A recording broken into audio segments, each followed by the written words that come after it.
All right. Welcome back, ladies and gentlemen. This is David Patrick Harry with Church of the Eternal Logos. And today we're going to be looking at who I named the Cringelord, Mr. Anti-Aging Bryan Johnson. Some of you guys have probably seen him going around social media. He's been quite prominent. And he is a 46-year-old man who is trying to reverse aging. And his goal is to attain the body of an 18-year-old. So we're going to be looking a little bit into this gentleman. And I'm telling you, when we look at his Instagram page, that's why I named him the Cringelord. It is very, very cringy, much of the stuff that he posts. So I hope you guys are ready to get a good chuckle. And so we're going to be opening up by looking a little bit into Bryan Johnson, some of his procedures and regimens. The dude takes almost 100 supplements a day. He's a vegan. He has a very, very strict sleeping schedule. And one of the things that we're going to be discussing that I've actually hinted on in previous streams, I did a stream, I forget the name of it, but it was essentially on modern day vampires. And there is a process known as Parabiosis in which youthful juvenile blood is put into an older aging species. The first test was actually among rats to reverse aging. And Bryan Johnson has taken the blood, I believe, of his son, who is 18 or somewhere around there, and did a 6-month plasma transfusion. And then he put his blood into his father. It's the first ever recorded multi-generational plasma transfusion, a parabiosis process. And this is real. And so I'm not going to be getting into some of the adreno and some of what the elites have been up to, because I did that one time and that stream got taken down by YouTube. So to not violate any TOS, we are going to be leaving all the adreno stuff alone, because that got me in trouble a couple years ago.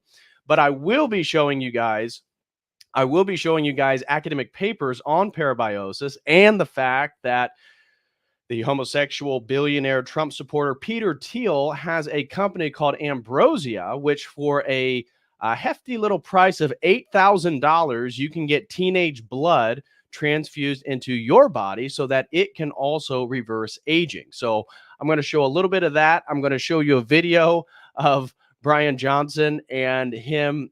We're not going to watch the whole thing, but it's him doing this multi-generational blood transfusion with his father and his son. But then the real big key to today's stream is Tucker Carlson recently had a quote unquote debate with Bryan Johnson. And that's about an hour long. And we're going to be reviewing that. And I saw a clip, I wasn't even aware of it, but I saw a clip on X of Tucker sort of refuting some of what he was discussing and talking about the necessity for a transcendent entity, God. And I was like, oh, I need to do a review on this. So this is the first time I'm going to be watching this quote unquote debate that just happened a few days ago between Tucker and Bryan Johnson. So I have not watched that yet. I have made sure I did not dive into it, even though I've been wanting to. And so it's going to be a live reaction, a live critique with you guys today. So that's going to be the majority of the stream, maybe 3/4 or the second half of the stream. We're going to be reviewing this quote unquote debate between Tucker Carlson and Bryan Johnson. So that's what we got in store today, guys. So it should be a fun one. Shout out to everybody who's here. Really appreciate you guys. Smash that like. I just want to say, if you guys want to support today's stream, one of the best things you can do is use the Streamlabs or the Dono chat links. Those links are in the video description. Obviously, YouTube takes 30%. If you prefer to use YouTube, please feel free to use YouTube. And also, if you're feeling generous today, would be very pleased if you guys gifted some memberships. I know our chat always loves that. So if you are in the mood, please give some COTEL Crew memberships. We got new emojis more recently. So check that out. So before we get into it, let me just do a little bit of housekeeping real quick. First thing that I want to do is actually show you guys something that I just created the other day. These are not live yet. I've been having plug-in problems with my WordPress site, but I just made this the other day. This is an official Byzantine double-headed eagle. This was a vector image that me and a buddy just made. So we got the Chi Rho, we got the Alpha and the Omega, we got the double-headed eagle with the Byzantine crown, the sword for the emperor, and of course the sort of globe of Christ dominating the world. So that is going to be live in just a few days. I apologize. I was hoping to have it live today. I was unable to. So I got to work on my website, but going to have that done here soon. And then also I have a Celtic cross that we made, which is pretty cool. So we'll be doing some sponsored streams here in the near future on Alfred the Great. We'll be doing some on British saints, Orthodox saints. And so we got all types of colors for this, but that's going to be live. And then today, potentially after the stream, I'll be working with, again, my friend, and we're hoping to make a very unique Christ is King shirt. Obviously, there's been quite a bit of discussion about Christ is King and whether it's anti-Semitic or not. So I got a very cool Christ is King design that I've created myself. It's kind of sketched it out. And so my buddy's going to help try to bring that to life. So hopefully in the next week, or hopefully this week, maybe tomorrow, all these t-shirts will be live. So check those out. Just wanted to let you guys know. And if you would like to support, go and become a website member. I'd greatly appreciate that. The link is right here in the description. And we have some unique members only videos. I just did one on, where is it? Right here, the red heifers. So I did a full, I think it's like an hour long. Let me see. Yeah, 53 minutes and 50 seconds, where I do a full overview of the importance of the red heifer. Some of you guys are going to be familiar with what's going on in Israel. So I have that, the Jewish prophecies, why it's important and how it relates to the construction of the third temple. We get into a little bit of controversial stuff that, again, may be a little bit too much for YouTube. So that is a privileged video for members. And I have a few more controversial topics that I would like to get into. And if you want to have access to those videos, go to the website, get yourself a logo subscription. It's $5 a month. You'll get access to an exclusive video library full of content, of which I'm always uploading new videos. It's mostly stuff that I don't feel comfortable posting on YouTube. But we also have fitness memberships and a Logos premium membership for the think tank. So if you want to join a private discussion of like-minded people from around the world talking about the latest activities for the last 2 weeks, because we meet every 2 weeks, get yourself a Logos premium membership. Also, if you would like to potentially sign up for a one-on-one session, we have slots available for this Wednesday and next. You can do so with this link right here.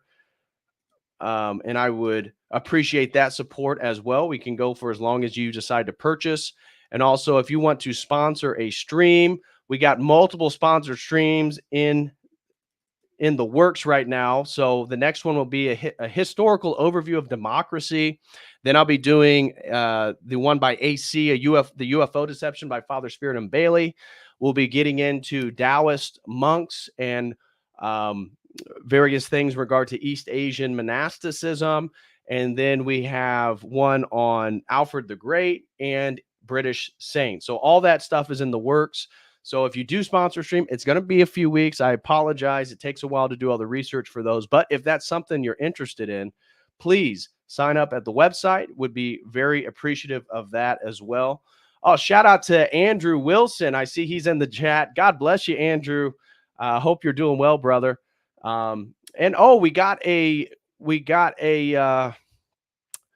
little bit of a gifting of some memberships by Logan Daly. God bless you, Logan. He just gifted 5 COTEL Crew memberships. Thank you so much, Logan. Really appreciate that. Let me see who got those. Shout out to RMH223, Justin Merck, Thomas Hall, Outstanding Citizen, and Bryan Alfaro. Welcome to the COTEL Crew. Enjoy the emojis. We got tons of unique emojis here on the channel. So thank you, Logan Daly, for that. Really appreciate you, brother. And again, if you would also like to support, we got the store and everything up at the website, but we also have that available on YouTube. So if you click on the tab that says store on YouTube, those new t-shirts, once they're available, they will be up on both of these sites. So that's another potential way you could support if you're interested. And also, if you're in the market for some Orthodox items, go and check out orthodoxdepot.com, orthodoxdepot.com. Use promo code COTEL. You'll get 10% off, be it icons, prayer ropes, incense, whatever it may be that you're looking for. If it's t-shirts and sweatshirts, get it from me. But anyways, I'm kidding. Kind of. But go over and check out orthodoxdepot.com. It's a good Orthodox company right here in the U.S., in the Midwest, and use promo code COTEL. So I do want to say, guys, I did survive the rapture, or maybe I wasn't chosen. Maybe it was the apocalypse. I'm not sure, but I'm sure most of you guys probably saw the eclipse yesterday, at least some of you, depending on where you're at in the U.S. That was a pretty neat little experience.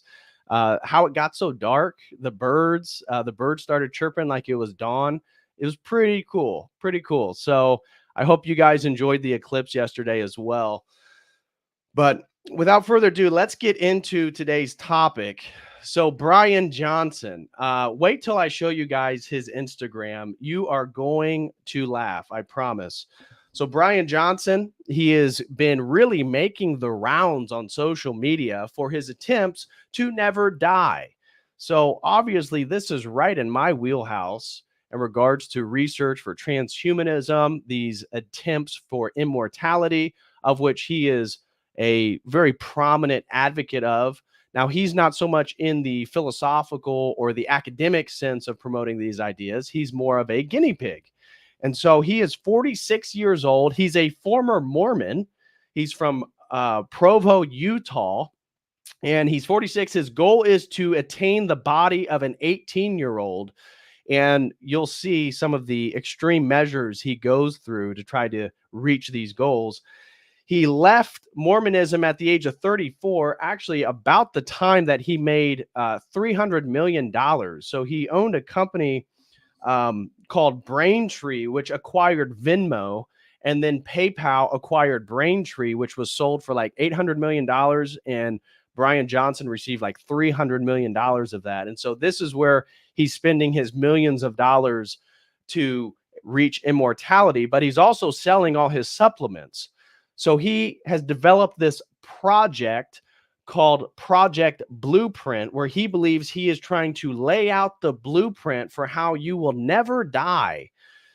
And oh,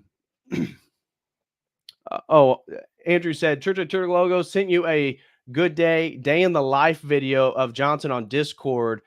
Young bodybuilder Will Tennyson spent the day with him. Oh, okay. Let me check. Let me see where that is. So Andrew sent me something on Discord. Uh,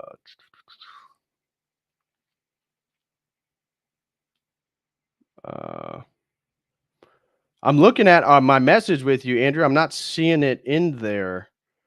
Can you send it to me on? I hate opening up Discord. I get blown up by so many different groups. I'm looking at your Discord messages, Andrew, and I'm not seeing it myself.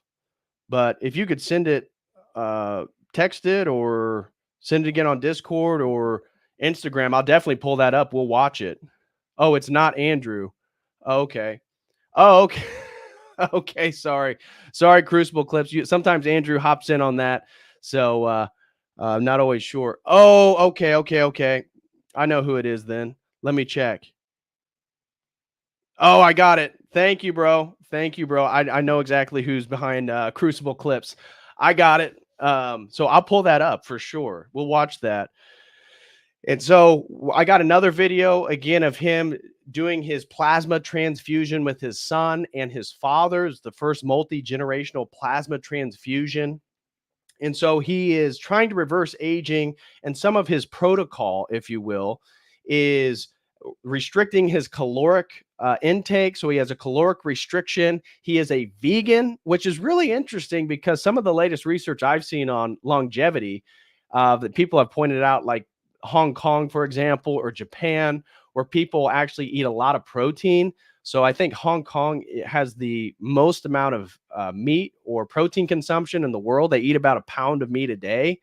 And they also have the average highest life expectancy. So you think if Bryan Johnson's trying to live forever, that maybe he'd eat a little bit more protein and not so much vegan food. But hey, that's him. He also does intermittent fasting. He takes, as I said, almost 100 supplements a day. And he has a very, very strict sleep schedule and does all these sort of diagnostic tests on his body all the time. And one of his recent things is he's now getting injections for the rejuvenation of his joints. He's trying to make his knees, elbows, shoulders be that of an 18-year-old. So we're going to check that out as well. So first, though, I got to show you guys, why did I call him the Cringelord? I'll show you why I called him the Cringelord. Let me pull up his Instagram page. He takes these ridiculous photos that are very, very cringy. We're going to look at some of the comments as well. And he's naked all the time. So here is Bryan Johnson's Instagram page. This is him recently, again, getting injections so that his joints will be restored. We are exploring if we can restore my joints to that of an 18-year-old. Therapy. Last week, I had 300 million bone marrow derived stem cells injected into 6 joints over 2 days, both knees, shoulders, and hips, as part of a clinical trial in the Bahamas. We may repeat this therapy as needed to achieve the outcomes objectives. Okay. Now look at his Instagram page. It is so freaking cringy. Look at these photos. So this is his happy Easter, where he's covering himself with a Easter basket. And it's funny to read the comments because despite having so much engagement online, he gets a lot of flack, that's for sure. So again, look at some of this stuff. It's so weird. And then he has these really weird photos with his son. So everything, like, what is this? The thrill of free falling and reality of impact. What? Again, always having these shirtless photos. But look at this. So again, naked with with some kettlebells. Death was only a wish for 10 years. Depression had me in an unbreakable chokehold, giving thanks today that I now feel an insatiable thirst for life, sending you all love. Oh God. Let's see what this is. This is a clip of him. I have the erection of an 18-year-old, he says. Oh, wonderful, Bryan. That's really interesting. Love to hear that. Let's see what he has to say here. What on earth have you given me? That is how you can measure your nighttime erections. It's unbelievable. In ways, it improves health and wellness. Bryan Johnson is back. The billionaire who's spending $2 million a year to stay young forever through algorithmic precision. This is the most impactful humanitarian project ever. I'm trying to find the very best science in the world for how you can extend your life. How's it been going? Honestly, and then the absolute peak performance of my entire life. I've extended my lifespan over 30%, reduced my age by 12. Now, he says he extended it over 30%. The funny part is, what if he just gets in a car crash tomorrow? Now, again, I don't wish it on the guy. I don't wish death on anybody. But wouldn't it be ironic if he spends millions of dollars a year to try to live forever and he dies in some accident, be it a drunk driver, or maybe he just goes into the inner cities a little bit too much?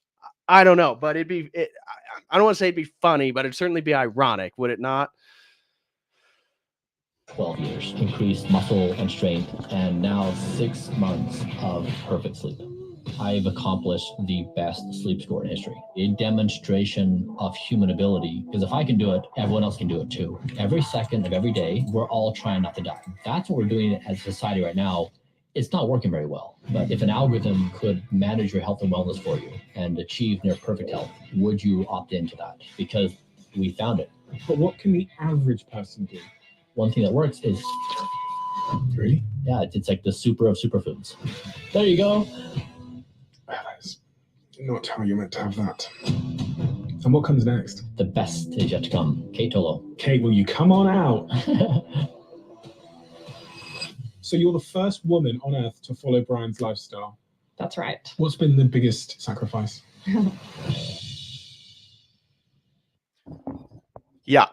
So again, Cringelord for sure. Like, what is this? What is the point of clearly somebody, and he has an entire crew around him. So you know that he paid somebody to come in his bedroom and take a photo of him while he sits on the bed in his shorts or underwear. What?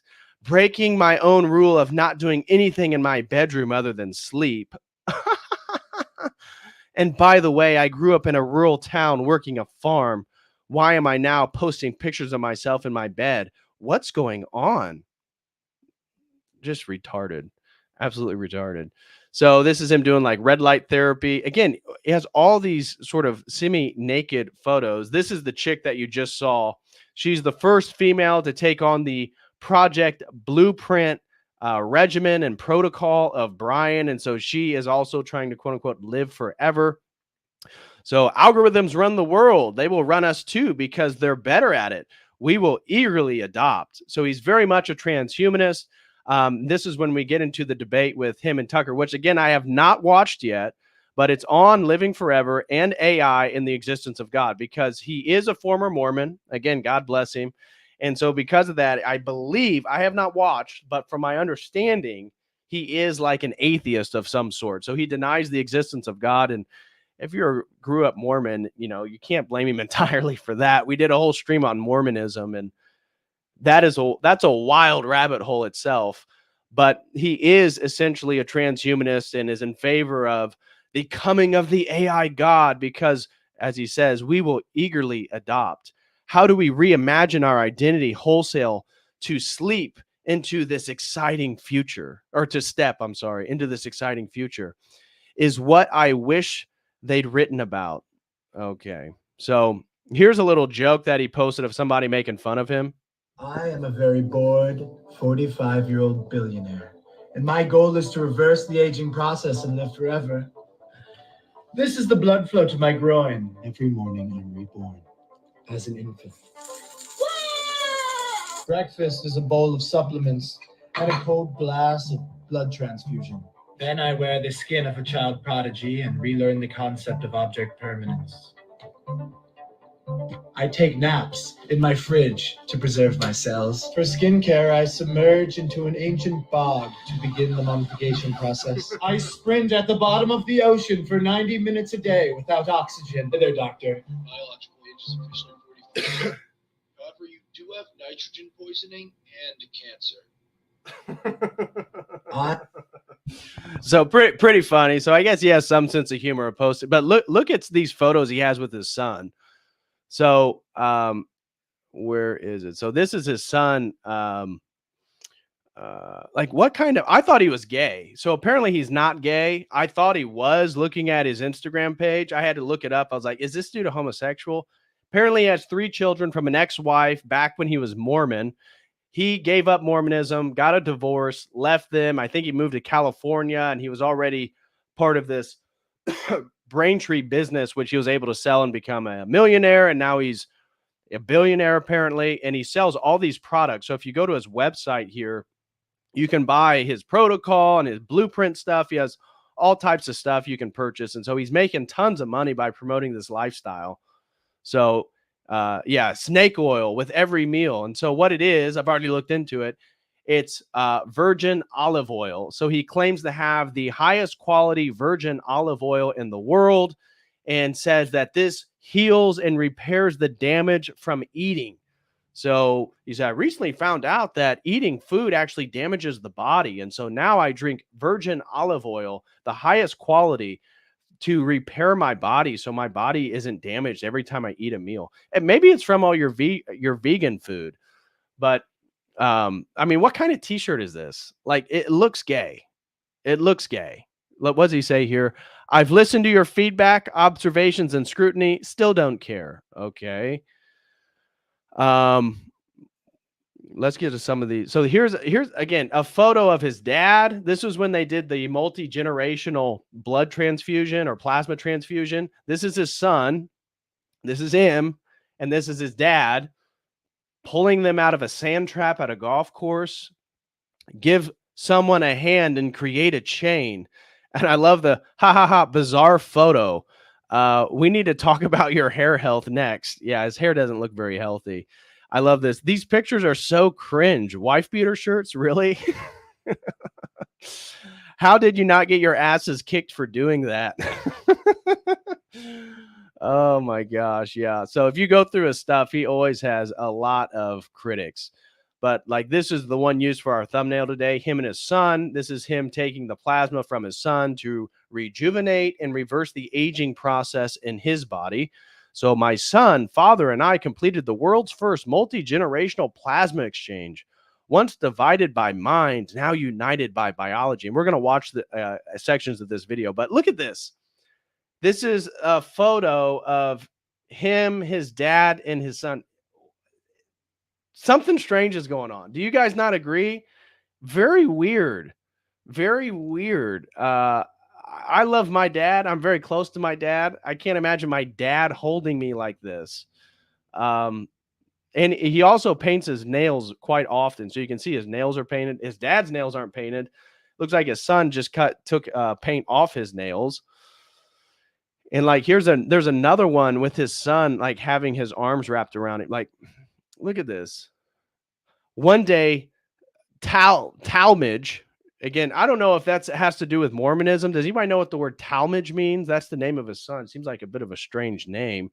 One day, Talmage and I were outside playing soccer when he paused and said, Dad, I appreciate you playing with me. As an adult, I imagine that there are other things that you may prefer to be doing. Thanks for playing with me anyways. I love this. Talmage has always been this thoughtful, this nurturing of our relationship. In response, I told him that there was not a single thing in existence I'd rather be doing than be with him, no matter what we were doing. Now, I'm all for father-son relationships, so I'm not going to criticize him trying to be a good father. His son just moved in with him more recently because his son was living with his mother, I believe in Virginia. Again, they're Mormon, and they wouldn't let him, his 3 children, have contact with him because he is no longer Mormon. And so now he lives with him, and he, I believe, is doing the Project Blueprint protocol as well. Like, what is this? What a weird, weird outfit. And you can see his painted nail. That's why I thought he was gay. Again, I'm not, you know, uh I wish him the best of luck, and I hope he has a wonderful relationship with his son, and apparently he has a good relationship with his father. I'm all for family, especially men, so I'm not bashing that. It just seems a little strange. It just that's why I called him the Cringe Lord. It's very cringy. A lot of this stuff is very cringy. Here's him in what, a see-through shirt with a cowboy hat on. The music asked us to dance and we said yes.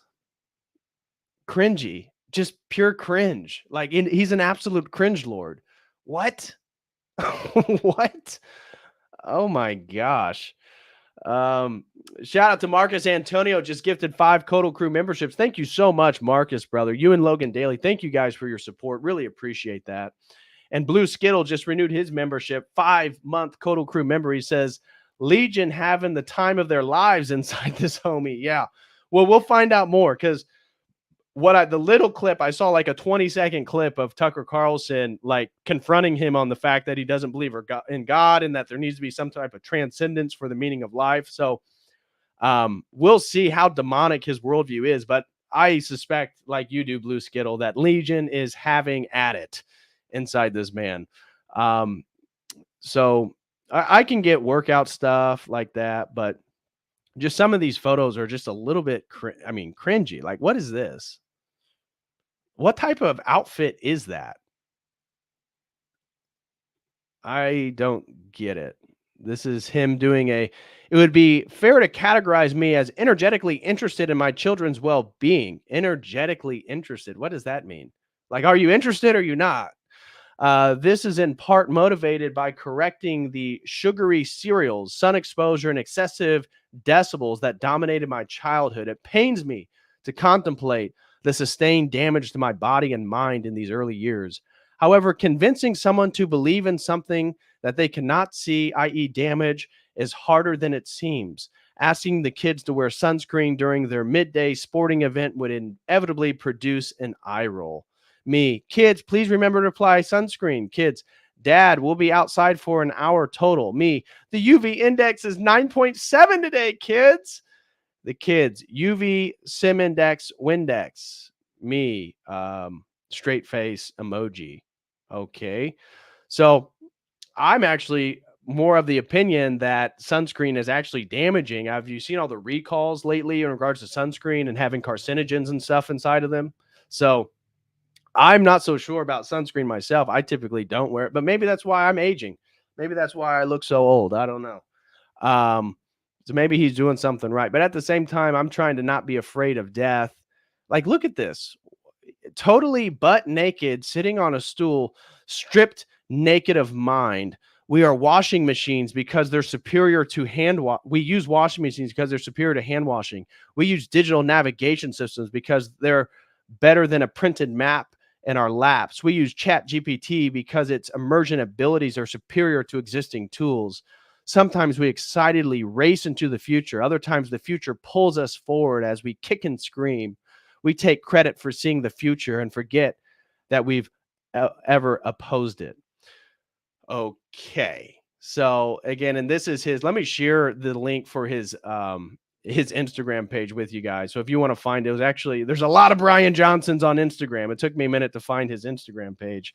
There is his Instagram page if you guys want to see it.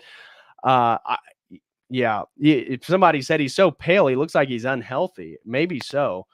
Heidi agrees. She gets it. Sunscreen is spreadable poison. That's kind of my general opinion.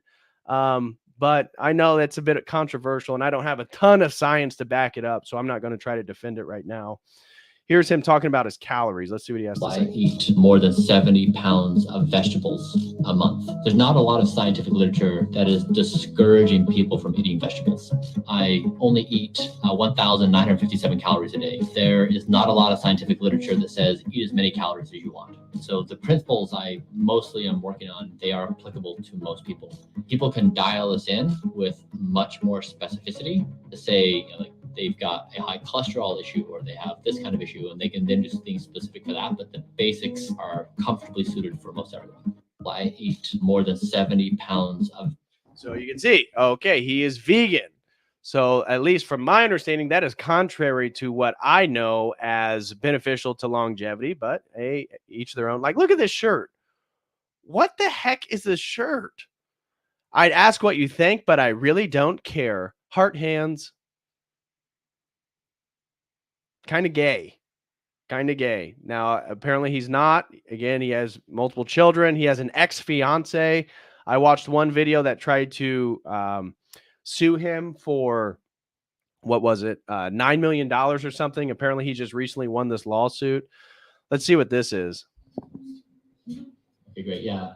I think we just stay here. Yeah. Hi, everyone. Nice to see you. And we are live on Discord. Okay, we're not going to watch a whole live video. Let's see this guy mocking I have him. the mind of a 20-year-old, the skin of a newborn, and an enormous... I wake up at 4:01 a.m. with 532 nanometer blue light to maximize my nightly erections. I start off the day with 120 assorted supplements. This one is the bone marrow of a poor person. My breakfast is phytoplankton and the manure from a Shiatsu Kobe cow. I used to live for the weekend. Now, I'm living forever. I'm 3D printing more skin. I use electromagnetic waves to do 20,000 sit-ups in 5 seconds. For my afternoon snack, I drink directly from my blood boy's veins. Arugula. I have the mind of a 20... So pretty funny. He does have a sense of humor. He allowed that guy to even be there while he was getting one of his blood transfusions. So again, in regards to reversing of aging, we've just kind of saw why I consider him a bit of a cringelord.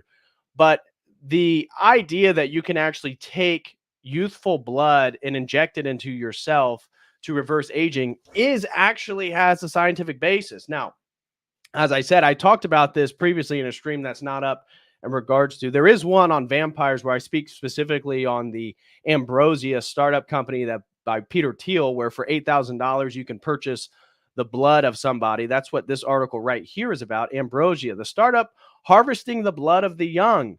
The notion has been parodied on TV, but a real company is offering transfusions of plasma from teenagers to reinvigorate older people at $8,000. It's a bit of a bloodsucker. I want to read this article, just a few parts of it now. What we call the intergenerational fairness has suffered a lot lately, and it's not about to be improved by the news that the baby boomers are sucking the blood of the young. Although in fairness, they are only after the plasma. Okay, in Monterey, California, a new startup has emerged offering transfusions of human plasma, 1.5 liters a time, pumped and across 2 days, harvested uniquely from young adults. Ambrosia, the vampiric startup concerned, is run by a 32-year-old doctor named Jesse Karmazin, who bills $8,000 a pop for participation in what he has dubbed a study.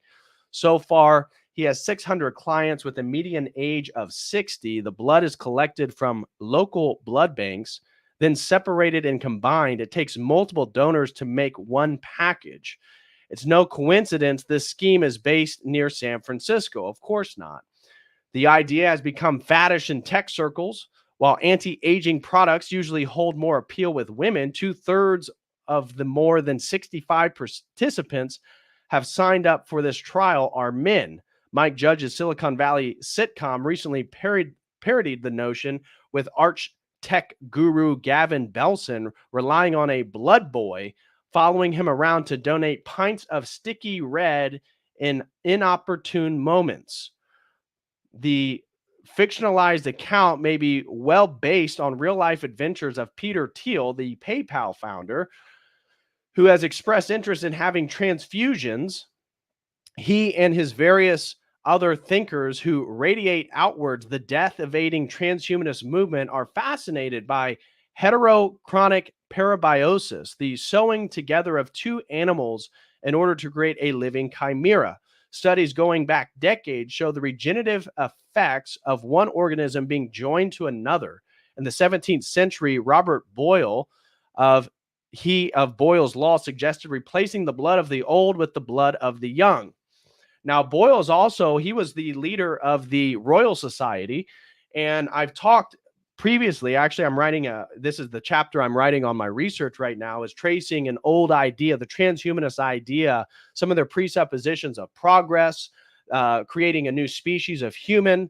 And you can find these all the way back to the scholastic period in Western society. So people like Giacomo Fiore, who is a heretic, believe that there were like three dispensational stages: the Father, and then Jesus Christ came, there was the Son, and then the third era is that of the Holy Spirit, which he believed was a millenarian process in which we were going to move towards utopia, and technology, mechanical techniques and technology were going to allow us to regain the attributes that Adam lost during the fall.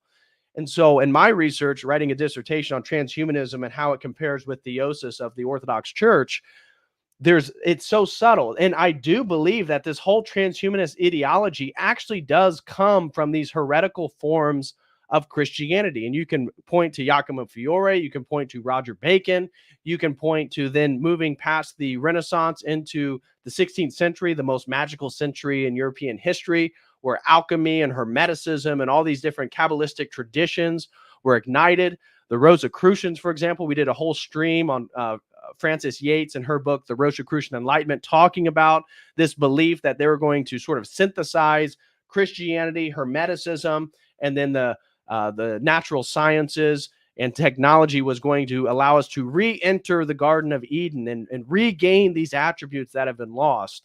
And Boyle, so this quote is talking about Boyle putting youthful blood into old people. He believed, along with Francis Bacon, who wrote a book called The New Atlantis, literally talking about creating a new species, that humanity was going to become a new species, which was going to be godlike. Now, this is well before the 20th century, where we see Julian Huxley. He's the first person to actually coin the term transhumanism, and talking about how it's going to be the religion without revelation, and it's going to be the religion of the 21st century. So I do believe that transhumanism is, in fact, a replacement ideology for traditional religion. And I'm curious in this debate with Tucker Carlson if they're going to get into the placement of God, because when you look at the Gnostic impulse to sort of rationally apprehend knowledge that's going to allow you to become deified, that's present in the transhumanism. This idea of progress moving to a sort of millenarian utopia, that is essential to transhumanism. And you can point to alchemy, looking for the elixir of life, or the myth of the golem, right? Creating man being able to create life out of nothing. And we've already seen, we did streams talking about synthetic wombs. All this stuff is in existence right now, guys. It's not fan fiction. It's not Star Trek. This is real. This is happening. And whether we believe it or not, I certainly don't believe that transhumanism is going to be a successful enterprise. And I certainly don't believe that an AI can become sentient because it lacks a soul. But these people absolutely believe it, and they have tons and tons of money behind it.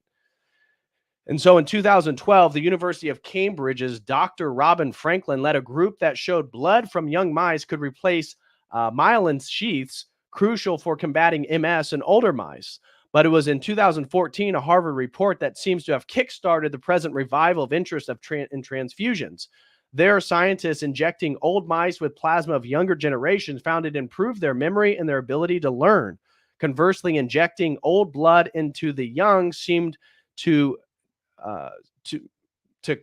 noble the young rodents. The scientific community has rolled its eyes at the trial element of ambrosia. There's no control group, and the participation is costing so much. No one involved is very randomized. Despite these criticisms of the science, Dr.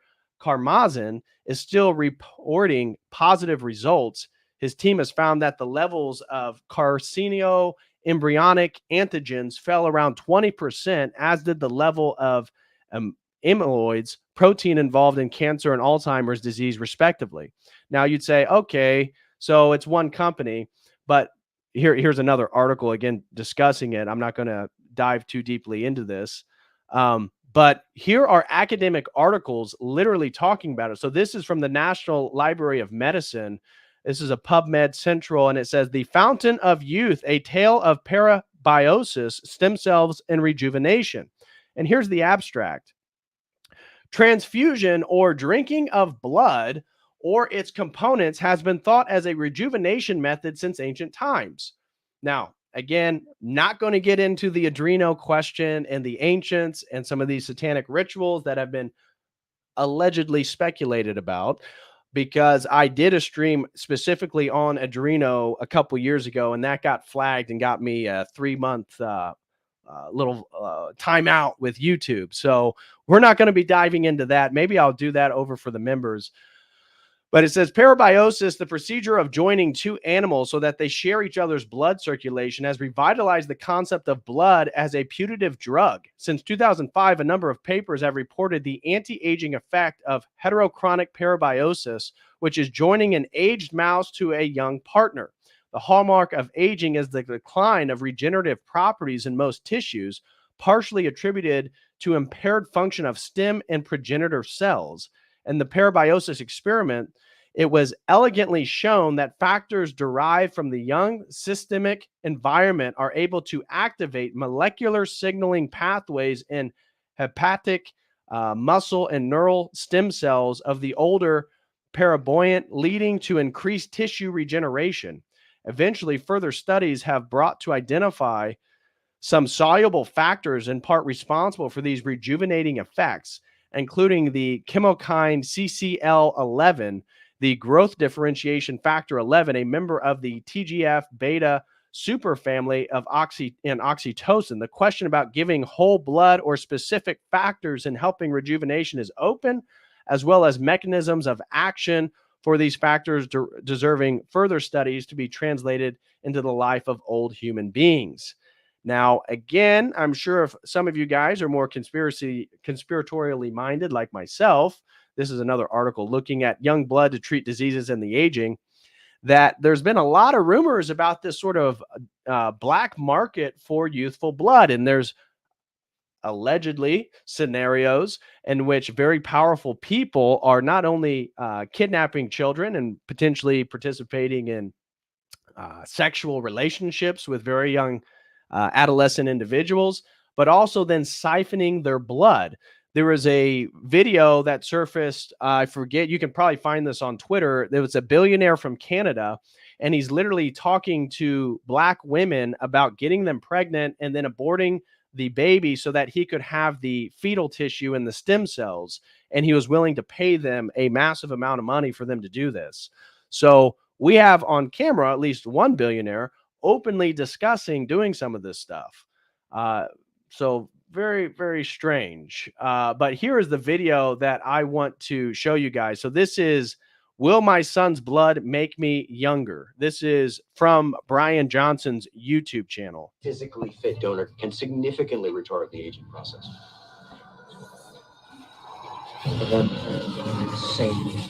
Bryan Johnson. Bryan Johnson. Bryan Johnson. He calls himself the world's most measured human. He's spending $2 million a year on a team of 30 doctors. To reverse aging. Whoa.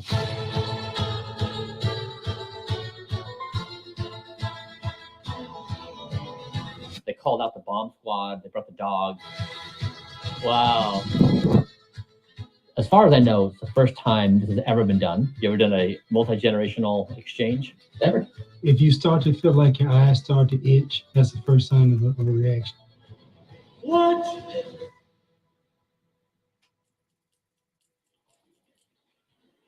Good morning. The challenging thing is I need to eat this somehow before we get on the airplane. I'll get my clothes on, get this packed up. I'm ready to go. Are we on time? So packing really light today, 24-hour trip. So just the essentials.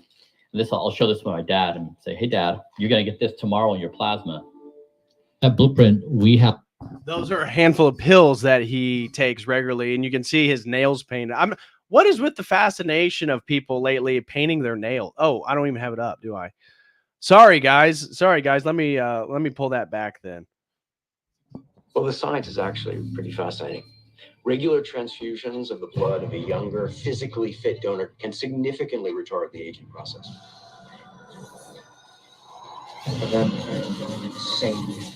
Bryan Johnson. Bryan Johnson. Bryan Johnson. He calls himself the world's most measured human. He's spending $2 million a year on a team of 30 doctors. To reverse aging. Whoa.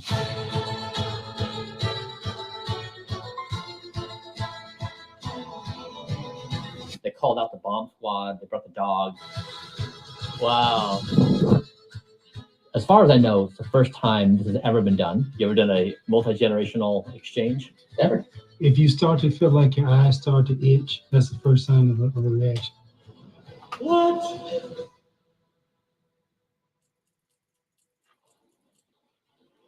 Good morning. The challenging thing is I need to eat this somehow before we get on the airplane. I'll get my clothes on, get this packed up. I'm ready to go. Are we on time? So packing really light today, 24-hour trip. So just the essentials. And this, I'll show this to my dad and say, hey, Dad, you're going to get this tomorrow in your plasma. At Blueprint, we have evaluated hundreds of longevity therapies. And I thought it would be pretty epic if my son, my father, and I completed the world's first multi-generational plasma exchange. Plasma is a part of our blood. So when we get our blood drawn, we see a bunch of red stuff. A part of that is the plasma, which can be separated from it. And it started with this really wild experiment where two mice were actually sewn together to share the same circulatory system. It was an old mouse and a young mouse. The results showed that the old mouse got younger. The proposal is not that my father and I get sewn together. The proposal is that I donate my younger plasma to my father. It's possible that this will help him in a variety of ways. There have been several human trials since the mouse study, but young plasma is still an experimental invasive therapy. Even though we completed a battery of baseline measurements on him, there's some level of risk here. And we're leaving at 10:30.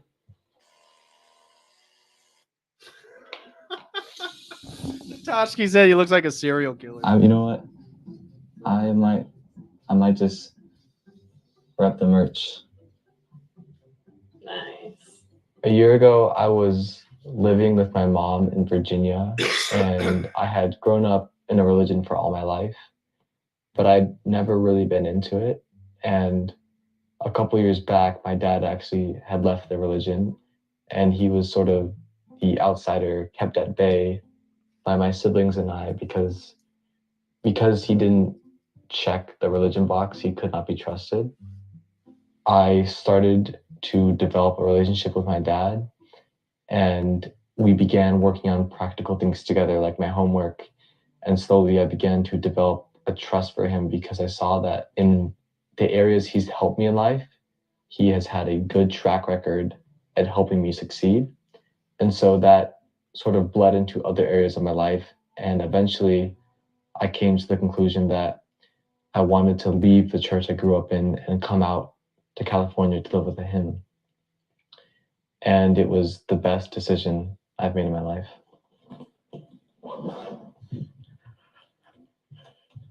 Hey, Talmadge. There's a delay. Hey, Talmadge. Well, so I was updating my algorithm of the number of cameras on you. So it seems like you're doing really well. I think so. I've been so proud of Talmadge because he has not been on camera at all. And Talmadge is learning extraordinarily fast. I'm impressed. We are on time. As an alt, Nutter Butters, little snack size, and then cookie size Oreos. Imagine spending all this money, $2 million, and you're still eating processed synthetic food like Oreos and Nutter Butters. Now, for me, I'm not trying to live forever. I'll eat a Nutter Butter. No problem there. But for this guy, really? I was a little bit surprised by this. Now, we're not going to watch this whole thing. I'm going to skip through a little bit. They make their way to the airport. They meet up with his dad. Here's his dad right here. This is Dad. Wow. Dad, you look amazing. I think that's the first time my son and my father and I have all hugged together. That was a beautiful moment that I will never forget. Where do you want? Yeah, go ahead next to Talmadge. Okay, Pat. I get a lot. Oh, it's not. His name's not Talmud. It's Talmage. Talmage. Talmage. So that's what I was at. If anybody has any understanding, I thought maybe it relates something to Mormonism. I have no idea. But his son's name is Talmage. A lot of meanness directed towards me for Project Blueprint. It does something special to just get under people's skins. They seem to just boil and they want to just unleash on me. I do have to confess, I do love it. All right, let's do the first one. I hope he gets hit by a bus. The thing on this, though, I wonder what happens if a bus gets hit by me. Maybe he chokes on a piece of broccoli or mushroom. This is actually legit. There's there's so much irony in life. And if I were to die, it would probably be choking on broccoli. Good comment. Okay, so now let's skip forward to where they do their little blood infusion. They have this little meeting at night before they're getting ready to do it. I went with it. It was just like the culmination of all those factors that made it one of those experiences that were like, shit, that was awesome. Yeah. It's his greatest project, his everything. That he's throwing everything in, and a son that adopts that, and then me being able to participate. Yeah, that's kind of where my mind is. Like the experience itself, I have no idea what's going to happen. I'm excited. I'm just grateful that we're connected as a family. We're ready for the next day. I also feel equal anxiety for tomorrow because tomorrow is going to be difficult in a different way. We don't know how Talmadge and my dad are going to respond. We don't know if the exchanges are going to go over well. We don't know if there's going to be complications and unforeseen side effects. So I'm equally relieved and equally anxious about tomorrow. Okay, let's skip forward to tomorrow. And so they finally get there. Now they're getting ready to do it. The blueprint, it gives me a muffin. I'm going to bring you some candy bars. Is that okay? You're my new best friend. Thank you. Plasma exchanges have been going on electively for probably about the past 8 to 10 years. More often, people have used plasma transfusions and young plasma for hair regeneration, so injecting into the scalp. If you think about it, people have been donating plasma since the 50s and 60s. It's beneficial for the donor as well as the recipient. All right, well, Talmadge will be up first. Is that cool? Whoa. One liter out, 1 liter in for me, 1 liter out for me, liter into Dad. So I mean, I guess it's, yeah, with Talmadge, you know, he's been on Blueprint for 2 years now with me, and we do all of our blood work together. And you're right, like if you look at the results of our blood work, we're almost indistinguishable. I could be a part of a blueprint therapy that would help reverse my age and my dad's age and my grandpa's age all at the same time. And so I was ecstatic to have that opportunity to be a part of that. That's in the bag. That's a nice looking bag. Normally this filter is filled with all kinds of junk that your blood has inside of it, but this is completely clean, and there's usually something in there, but there's nothing in here. I created this human. He's now almost 18 years old. We're now doing this together. I never imagined in my entire life this kind of relationship with my child. Thanks for the plasma. No worries. All right, Dad.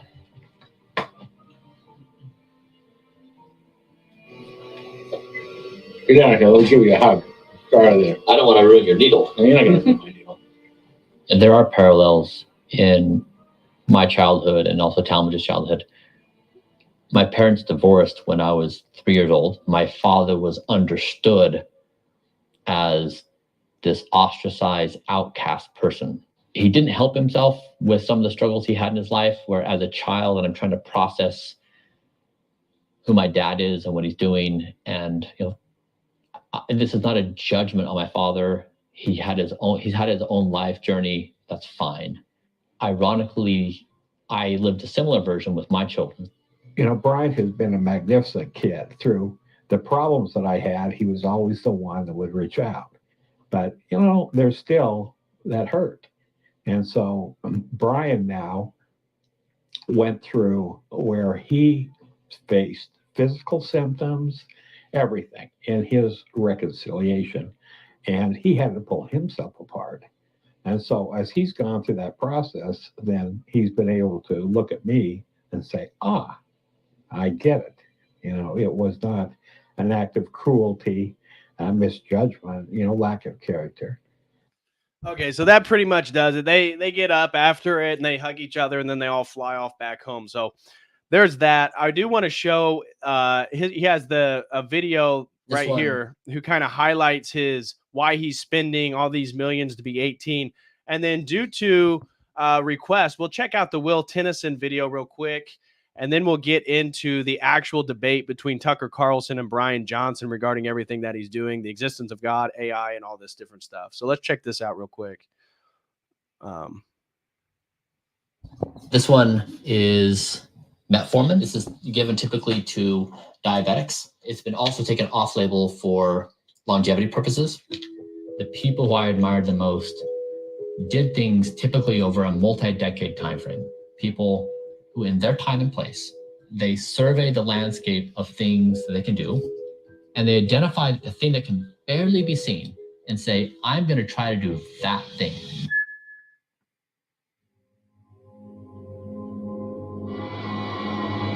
Yeah, good. Here comes the scary pictures. I started Braintree when I was 27 years old. I bootstrapped the company for the first 4 years. And we were profitable every month. And then I raised money and we sold it for 800 million. And then I made 300 million of that. At the age of 34, I thought it's time to try to do something meaningful on that kind of multi-decade timescale.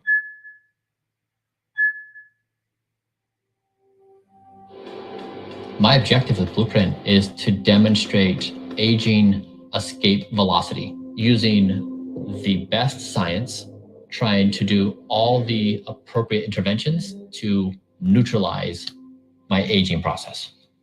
1.8, so even better than last time. So I think my first one was 3.4. A few things have distinguished what I've done to date. As far as I know, I'm the only person that has publicly posted my data. So I'm not saying, here's my protocol and believe me. I'm saying, here's my protocol, here's all my data, and here's what I'm experimenting with next. And here's where I've made mistakes, and here's where I'm trying to fix it.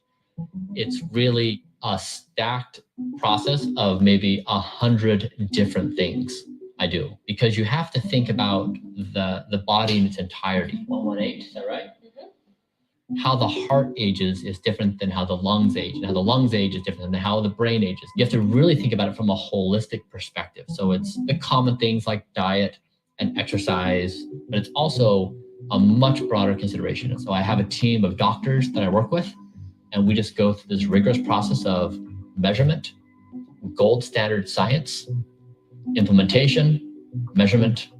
Is produced near perfect health for me. No matter how extreme I've had to be, no matter how eccentric people perceive me to be, because I'm outside the norms, demonstrating that age can be arrested would change everything. Okay, so you guys get the picture. You've now are familiar. He owns two companies too. One is Kernel, which is devices that monitor the brain activity. And then he has another one called OS Fund, which is a venture capital firm which invests in early stage science for life extension and rejuvenation and all that different stuff. So he owns two companies. He's selling all these products to help reverse aging and all this different stuff.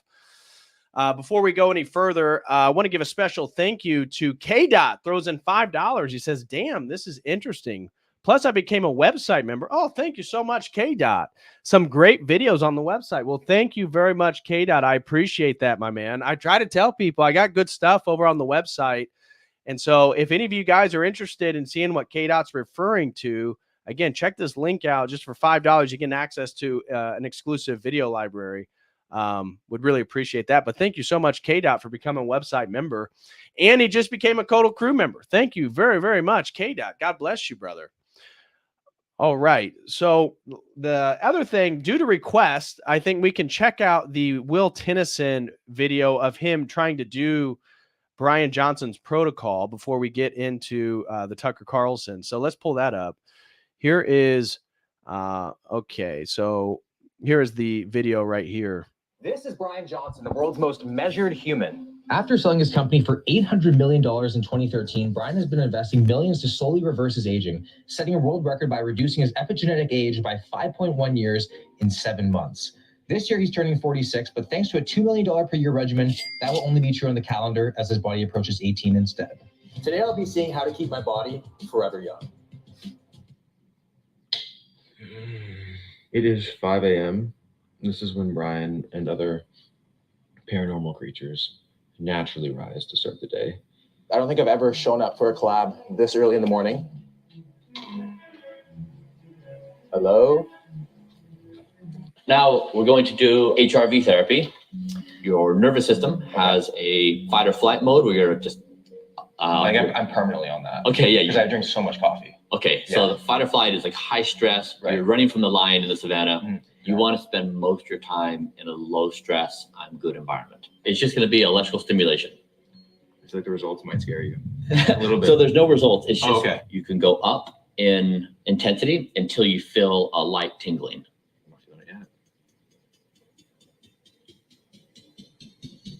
We're reaching 30. Oh, there we go. Just little earwigs going in. Yeah, that's right. Yeah. This is very overwhelming. We know the story of the fountain of youth. A group of people in a boat going to a jungle. They go to a temple and they find an elixir and they drink it and it does it. Is the fountain of youth here right now? It's just hiding in a whole bunch of scientific publications. I've slowed my speed of aging the equivalent of 31 years. So I now accumulate aging damage at a speed slower than the average 10-year-old. Wow. So could you like essentially be a vampire? I think I may be becoming one.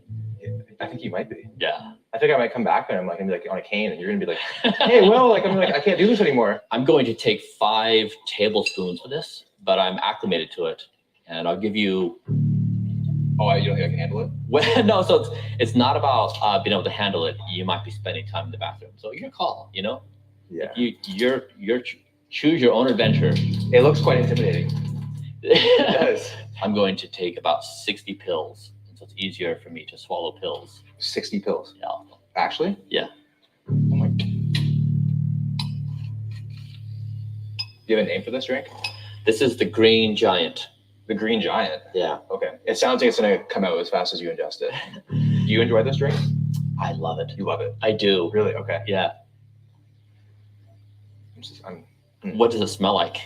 Chocolate and lawnmower clippings. That's funny. Yeah. Cheers. Cheers. To a great day. To a great day. To a day of slowing our speed of aging.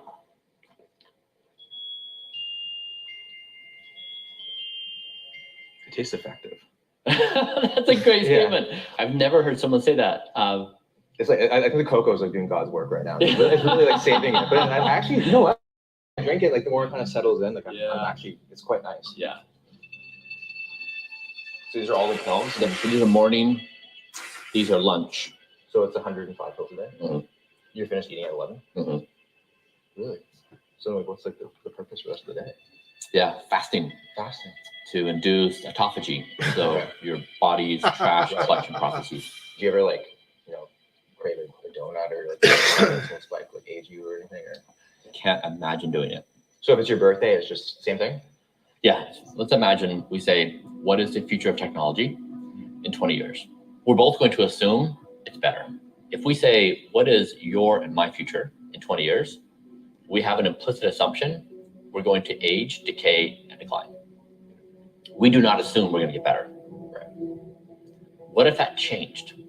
What if we could pose a question about our future and we could imagine ourselves saying, like, I don't know what kind of superhero I'm going to be, but I'm going to be a superhero legit. Like, what if we really believed it?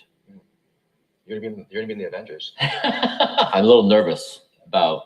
I want you to feel great today because we have a lot to get done. Nervous. Feeling like tingles a bit. Okay, good. This device here constantly monitors indoor and outdoor air quality. So this is in Venice right now. This is inside the house. So we're perfect air quality inside the house.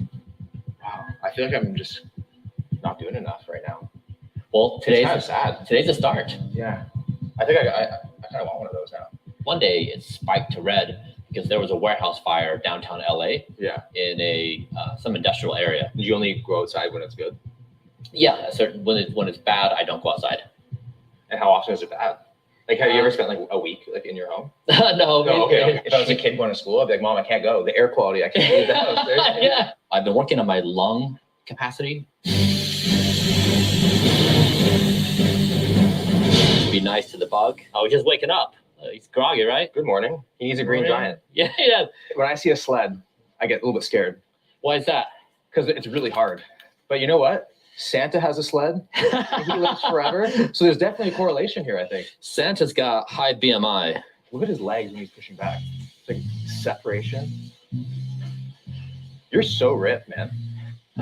Now, I personally am a big fan of sled pushing and pulling, and putting the thing around your waist is great for strengthening your knees, which I've always had a problem for. But I guess this is a little bit of his strength training regimen. Do you know your body fat? Measured by MRI, I'm around 5%. 5%. Oh my God. I was 50 pounds heavier. 50 pounds? Yeah, when I was building my companies.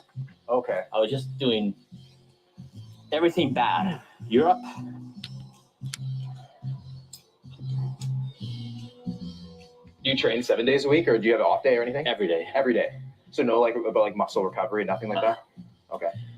The data shows it's good? So it's good? It's working, and I feel great. Whoa. I was not expecting this. Awesome. Yeah, this is my happy place. We have like 35 or so exercises we'll just go through. 35 exercises? Yep. Wow. And this takes you half an hour usually? Yeah.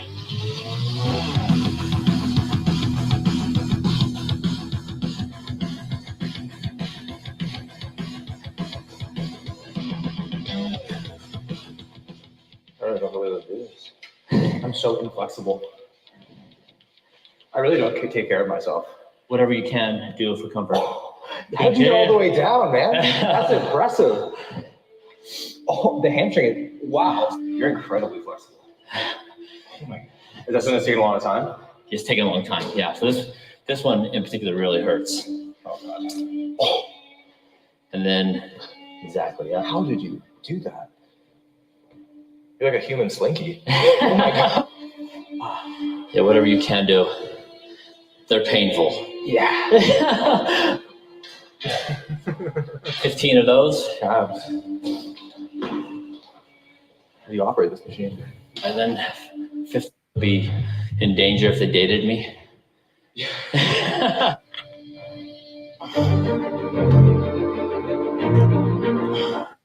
I'll give him credit there. Those are Nordic curls. Those are very difficult to do. So the fact he's repping out Nordic curls, I do give him some credit for that. You make everything look so easy.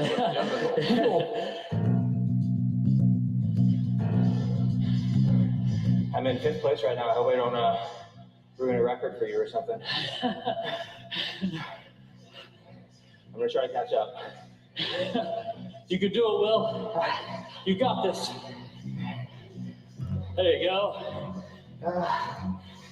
Oh yeah. How's it going? Oh, in 1st place. Well done. I feel so conscious. Oh my God. Oh, you look great. What are you talking about? But you look like paranormal. This makes the workout all worth it. Okay. I'm gonna like go into it thinking it's chocolate, but it's not gonna taste like chocolate. I don't want to spoil it for you. Okay. It's magical. This olive oil is not like store-bought olive oil, which is not really olive oil. And let's get off the plane from Italy like yesterday. Yeah, you can take your pick. Okay. Between 24 karat gold. That sounds fancy. Dude, there's a lot of fish. Yeah, and then there's the chocolate on top. You must be so hungry. How hungry are you from like 1 to 10? Since you haven't eaten since 11, right? Starving. Yeah. Yeah. I mean, I'm hungry all the time. So like, how do you sleep when it's like, when you're hungry? Like you go to bed hungry? Yeah. Like, I can't think of anything worse than that. You know, actually, I sleep better when you're hungry. Mm-hmm. I tested this hundreds of times. That's kind of psychotic. Yeah, but basically my resting heart rate is the best predictor of my sleep quality. Right. When I have 10 hours of fasting before bed, I'm around 45 or so. Wow. How long does this take you to get through this? 34 minutes. You time it? Yeah. Really? Yeah. Oh my gosh, so you fast for 10 hours and you have to wait to eat it? Yeah, I do. Oh, that's some form of like torture. If people like at home could take something away from like your routine, like what could they start doing like right away? Mm-hmm. That would make the most impact. Sleep, number one. I heard you have, which I didn't even know was possible. So it's 6 week, 100% sleep score. Mm-hmm. Exactly, perfect score. And that's actually possible. Yeah. Good night's sleep, everything feels possible and fine. A bad night's sleep, everything feels miserable and discouraging. Now, before you go and say that Blueprint Lifestyle is completely out of reach for me, Bryan told me that the monthly costs come to just over $1,500 a month. That includes your food, your supplements, your kitchen supplies, and even your initial blood panel test. Let's go upstairs. So we're drinking antioxidant green tea, right? That's right. 5 a day? 5 a day. 5 a day.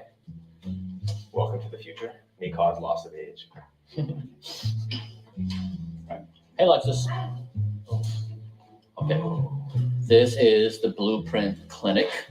We've outfitted it with a whole bunch of medical grade equipment. This is high frequency electromagnetic stimulation. Yeah. And it will do the equivalent of 20,000 sit-ups on your abdomen. Does it cramp like that? It's a pretty wild feeling. It kind of feels like someone's grabbing everything inside of you and pulling it out. Unexpected result from this was increased nighttime erections, both the number and the strength. So, wow. So you can evaluate tonight when you sleep. Okay. And so that will be the circuit we'll run. How do I evaluate that? I don't sleep. Ready? Yeah. Oh, it's not even go. Okay. Yeah. If it's too much. So this is the. Should I get a belt to like bite on? Or this is the panic button. If you hit this will There's stop. a panic button. Yeah. Hit that button and it will go. Yeah.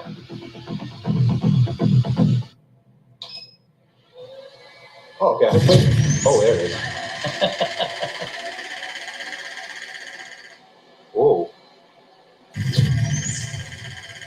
That feels really odd. Mm-hmm. Like slightly uncomfortable. All right, that's 50 and 8. That's real. Oh my god. That's insane that you can do that for 30 minutes. Oh. Pretty wild, right? How does it feel? I'm not sore. Exactly. You would think you're just going to be crushed. Go to 100. Are you sure? Yeah. I'm nervous for you. Go to 100.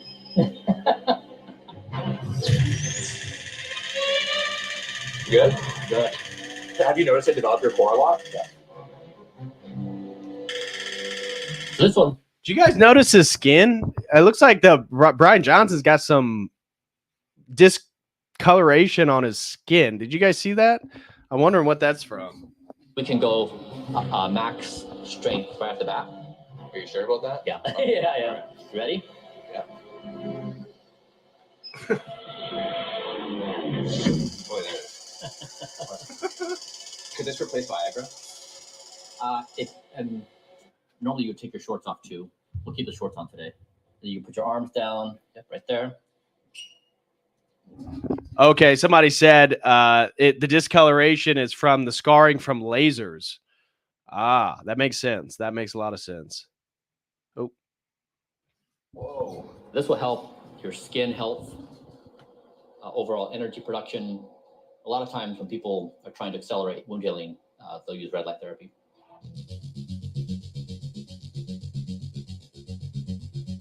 I feel like a new man. We'll clean these off. Then we're going to measure your skin age. Okay. You're going to put your chin here, your forehead here, and it will use multispectral imaging, and it will evaluate the age of your skin. So I'm taking a really intense selfie. Mm-hmm. Oh my god, I hope that means it's...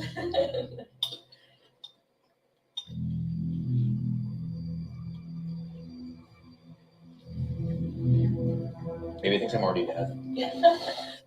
That's not good. Is that just from like not wearing sunscreen? No. Listen to your mom, guys. Red areas, 10th in the 10th percentile. Yeah, that's the worst. Yeah.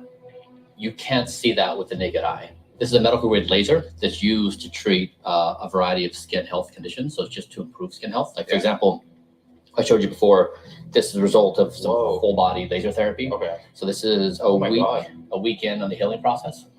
But I always have something, even on my legs, like for example, all these spots. This is laser treatment. I was wondering, you must have some crazy mosquitoes back there. Yeah. This is a IPL system. Mm-hmm. So this is like, it feels like being seared with heat. Seared. And so it goes in the body and it like pulls. No. Okay. It actually changes your gene expressions. So it says, hey, genes, act younger. And so they change their expression profile with this treatment. So you're actually changing the genetic expression in your body your actual skin age and health. I know. This is how I got my kids to wear sunscreen. I would do terrible in that because I never wear sunscreen. I've always been, like I said earlier, scared of the carcinogens, all these recalls on sunscreen. So I guess if I did that, mine would be terrible. Next, we will do ultrasound. Not gonna find out if I'm pregnant or anything. I think we're gonna look at your heart. Oh, there it is. Wow, that's so cool. Isn't that pretty? That is so cool. Yeah, so we can. Wow. This is You're a part-time magician? this is our new laser. My body was on fire for 2 days. It seems I make like a protein ice cream at home, Mm-hmm. which is like probably you don't even want to know what's in it, but tastes very similar. Mm. Mm. And same as before, everything has to fight for its life to be included. Oh my god! So this would all have endpoint measurement in your body. We'd make sure that it's doing what it's supposed to do. Yeah. How many calories in this? 400. Okay, that's good. I spent millions of dollars doing this entire project. I made it all for free, available to everyone for free. For free? Everyone can do it for free. Everything's there. All the recipes, all the supplements, all my data, all the protocols. Oh, you can't have seconds on this protocol, right? Exactly. Oh. That's what's so sad. The last bite needs to wait 24 hours. I know. Every day, it's such a sad experience. Over the years, sleep has become my number one priority in life. Sleep is king, right? I just don't know why. I can't think of anything else more important to do in life than sleep. Yeah. I do nothing in this room except for sleep. I can tell. Yeah. I never work in here. I never hang out in here. Yeah. It's only for sleep. The curtains never open. I have 2 air filters. I monitor air quality very closely. There's an algorithm that measures the room temperature and my body temperature in real time, and adjusts the temperature of the bed to optimize for my sleep stages. I stop drinking liquids around noon to 1. Whoa. In our culture, we negotiate away sleep all the time. If we need to work, it's like, oh, sure, I'll go to bed later. Yeah, that's what I do all the time. My bedtime cannot be negotiated with. I guess I'm also fortunate where I get to sleep by myself. Yeah. So I don't have to deal with a partner and that sucks. And yeah, their routines. I'm sorry, Katie. The third meal of the day, which I'll eat in roughly an hour. Which is your last meal of the day? Last meal of the day. With a tablespoon of olive oil. Ooh. Presentation today has just been spot on. It always is. Jamie is amazing. Well, that was quite the morning routine, which is like a Okay, so there you go, guys. You've seen a daily routine of Bryan Johnson's reversing aging project blueprint protocol. So shout out to Crucible Clips. Thank you, brother, for referencing that video. That was a really good addition to seeing exactly what he does throughout the day. Because if you go to his YouTube channel, he kind of breaks up each of those things in their own. They are their own video. So that was really beneficial. Thank you, Crucible Clips. Really appreciate you, bro. Okay, so now let's get into the Tucker Carlson debate, if you will. And I'm curious to see his worldview explicated. We got a super chat that came in over on the Streamlabs. Dacian Blood throws in $3. Thank you so much. He says, thank you for the work you do, Dave. Well, thank you, brother, for the support.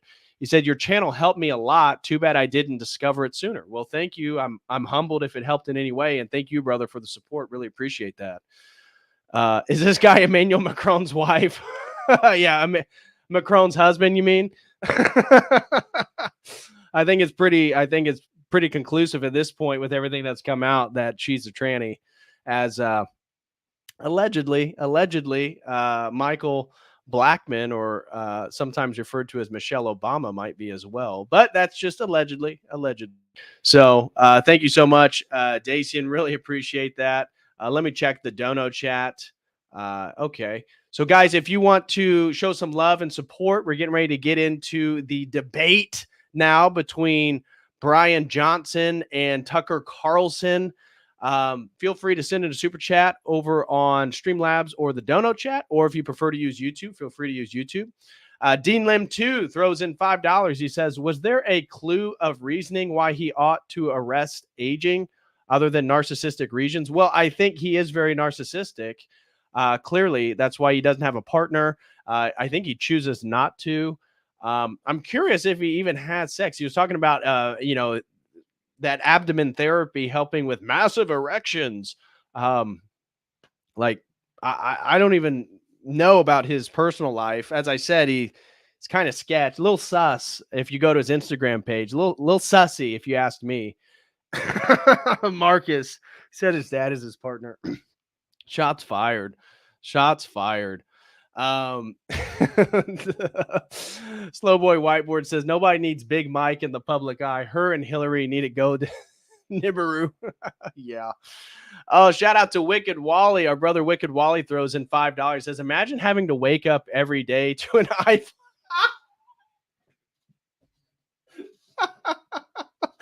To an eyeful of Macron's wife. Yeah.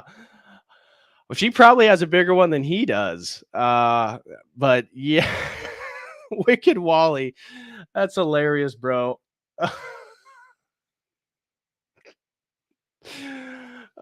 Thank you, Wicked Wally, for that. Really appreciate it, man. Appreciate the support. Oh man, you guys are hilarious. Absolutely hilarious. All right, let's get into this debate. As I said, I have not watched any of this yet. So this is going to be a live reaction to the supposed debate. All I saw was like a 20-second clip of Carlson confronting him on the necessity for God to make anything what he's doing, or I guess his worldview makes sense. So let's see how this goes. So here we go. This is the quote unquote debate. So it is the most basic truth of biology that the second you reach maturity, you exit adolescence and become an adult, you start dying, you degrade, and then you expire. This is called the aging process. And you maybe first start noticing it in your 40s, long after it's already begun, because there are visible symptoms. You get wrinkly and bald, and if you can't stay away from the pizza, you get a little fat. And that's kind of inevitable, or we've been told it's inevitable. But a man called Bryan Johnson has decided it's not necessarily inevitable. He was a very large figure in the tech world, made a ton of dough, and then started thinking about his body and the nature of life and the future of human existence, and has become pretty famous recently for saying that he has, in a way, begun to reverse the aging process and maybe even cracked the code that limits the human lifespan. But watch him explain. It's hard to believe tech million. Okay, before we get into this, we got another super chat that came in over on the Streamlabs. Let's bring that up real quick. So thank you so much. Back in my right mind, 88 throws in $5 and said, my husband looked 35 when he was 63 due to hard work, but he died in a car wreck at 63. Guess what? God is in charge. I totally agree with that. That's what I said. Wouldn't it be ironic if this guy dies from, a random event like a car wreck or, a shooting of some sort, or even if he does get cancer? Who knows? It's very possible.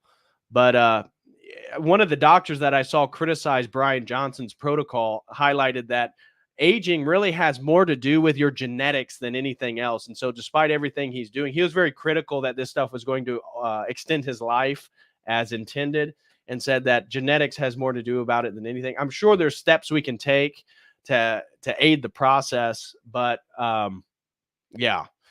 And then Evan throws in $6 and says, bro, we are all going to die. Absolutely. Absolutely. And, given the state of the world and where everything's going, I think that's warmly welcomed by many of us. And the only way we can live for eternity is to get right with Jesus Christ. And that's the point of the incarnation of God, to be that bridge so that we as created entities can exist in eternity. But again, I'm interested to see what his religious worldview is in this debate with Tucker. So here we go. Millionaire Bryan Johnson is 46 years old, but no matter his chronological age, he's striving for the biological age of an 18-year-old. His team of 30 doctors utilize all the latest tech. The plan is rigorous. At $2 million a year, a life like this is out of reach for almost everyone. And this is what I take on a daily basis of supplements. It's alphabetized, and we have a year's supply of everything we do. He calls his all-encompassing protocol Project Blueprint. Blueprint was born out of trying to fix my own problems, but then taking care of my family, my kids and my parents, my friends. It's generated a steady churn of shock headlines. He once injected himself with his son's plasma. It's part of his quest to live forever, which he believes may happen in our lifetime. Seems a little spooky, but also interesting. And we're doing this interview because one of our smartest friends suggested it. Let's talk to this guy, Bryan Johnson. He's genuinely interesting. And he seems to be. He is the founder and CEO, among other companies, a company called COTEL that creates devices that can monitor brain activity. And he joins us now on set. Bryan, great to see you. Great to see you as well. Thanks for having me. So I've got a bunch of different questions, some practical, some philosophical. Let's start with the practical ones. How old are you? 46? 46. 46. You don't look it, I will say, famously. So how, as a practical matter, what's your regimen for slowing or reversing the aging process? What we do is we measure every organ of my body, my heart, my lungs, my liver, my pancreas, my brain, and we biologically age each organ. So you say, how old is the heart? So even though I'm 46, my heart is 37. My left ear is 64. My lung capacity is age 18. My cardiovascular capacity is the top 1.5% of 18-year-olds. And so you need to know where your baseline is. And so we've measured my entire body. I've become the most measured person in history. And once you have all those numbers, then you can go to therapies and say, can you slow the speed of aging? And can you reverse the aging damage that has happened? And that's been the project for the past 3 years. And you can. You think? Yeah, I totally agree with this comment. He does look 46, though. So even though he takes a lot of care of his skin, like he doesn't want any wrinkles, he does kind of look like a 46-year-old. He doesn't look that much younger than his actual age. I don't know if you guys agree with me or not, but I mean, he looks like a good, healthy 46-year-old. I'm not seeing the reversal in the actual phenotype of his body, but oh well. You can, yeah. For example, I slowed my speed of aging. So inside your body, there's a clock with how fast you're aging. And that clock is determined by DNA methylation. I've reduced my speed of aging by the equivalent of 31 years. So I now age, in a more generalized way to say it, 7.6 months for every 12 months that pass. Okay. So I get the remaining months for free, which is I've slowed down my speed of aging. So the damage that accumulates in my body is much slower. And so we've done this through diet and exercise and sleep and a bunch of other therapies. But yes, we can quantifiably measure how fast my aging, what are the age of my organs, and then we can use therapies to go about it. And so we do everything according to science and data. This is not me offering an opinion. This is my entire body on display for the world of what happens when you apply the world's best science into a body. So I'm assuming you quit smoking. Yeah, I never started. But you never started. Okay, okay, good. So that's like step one. Quit smoking. Exactly. Okay, right. Fine. Just to make sure we have that on the record. What specifically do you eat? I have 3 meals a day. So breakfast is broccoli, cauliflower, black lentils, garlic, and ginger. The next meal of the day is pea protein, pomegranate juice, macadamia nuts, walnuts, flaxseed, sunflower lecithin. And the final meal of the day is berries, nuts, fruits. Okay. One of the things that I haven't got an answer on, maybe you guys know, I'm curious if he got the jab. Do you think he got the mRNA jab? Because he's so into science and the latest things, but he's so careful and meticulous about his body. I could see him say, no, I'm not going to do it. But I easily could also see him say, oh, yeah, of course. I don't want to die and I don't want to get COVID, so I better get the jab. If anybody knows, yeah, Natashka's with me. He definitely got the jab. I suspect he probably did get the jab. Yeah. Lentils, lectins, and anti-nutrients. Well, that's what we talked about. Father Deacon is he has a vegan diet, and yet much of the research that I've seen is that if you want to live longer, you want to eat more meat, as they do in Hong Kong. So, most people are saying 100%. Yeah, he definitely got the jab. So pizza and Oreos totally out. Yeah, they are not in supply at the house. Although he did have Oreos in the video we watched. So, why? Like, if you could narrow down foods that actually do reduce your lifespan and the quality of your life, what would they be? Yeah, what we tried to do with the diet is we said, if you take the frame that every calorie you put into your body has to fight for its life, what would that be? And so we went through, we referenced all the scientific literature. We said, what has the best evidence?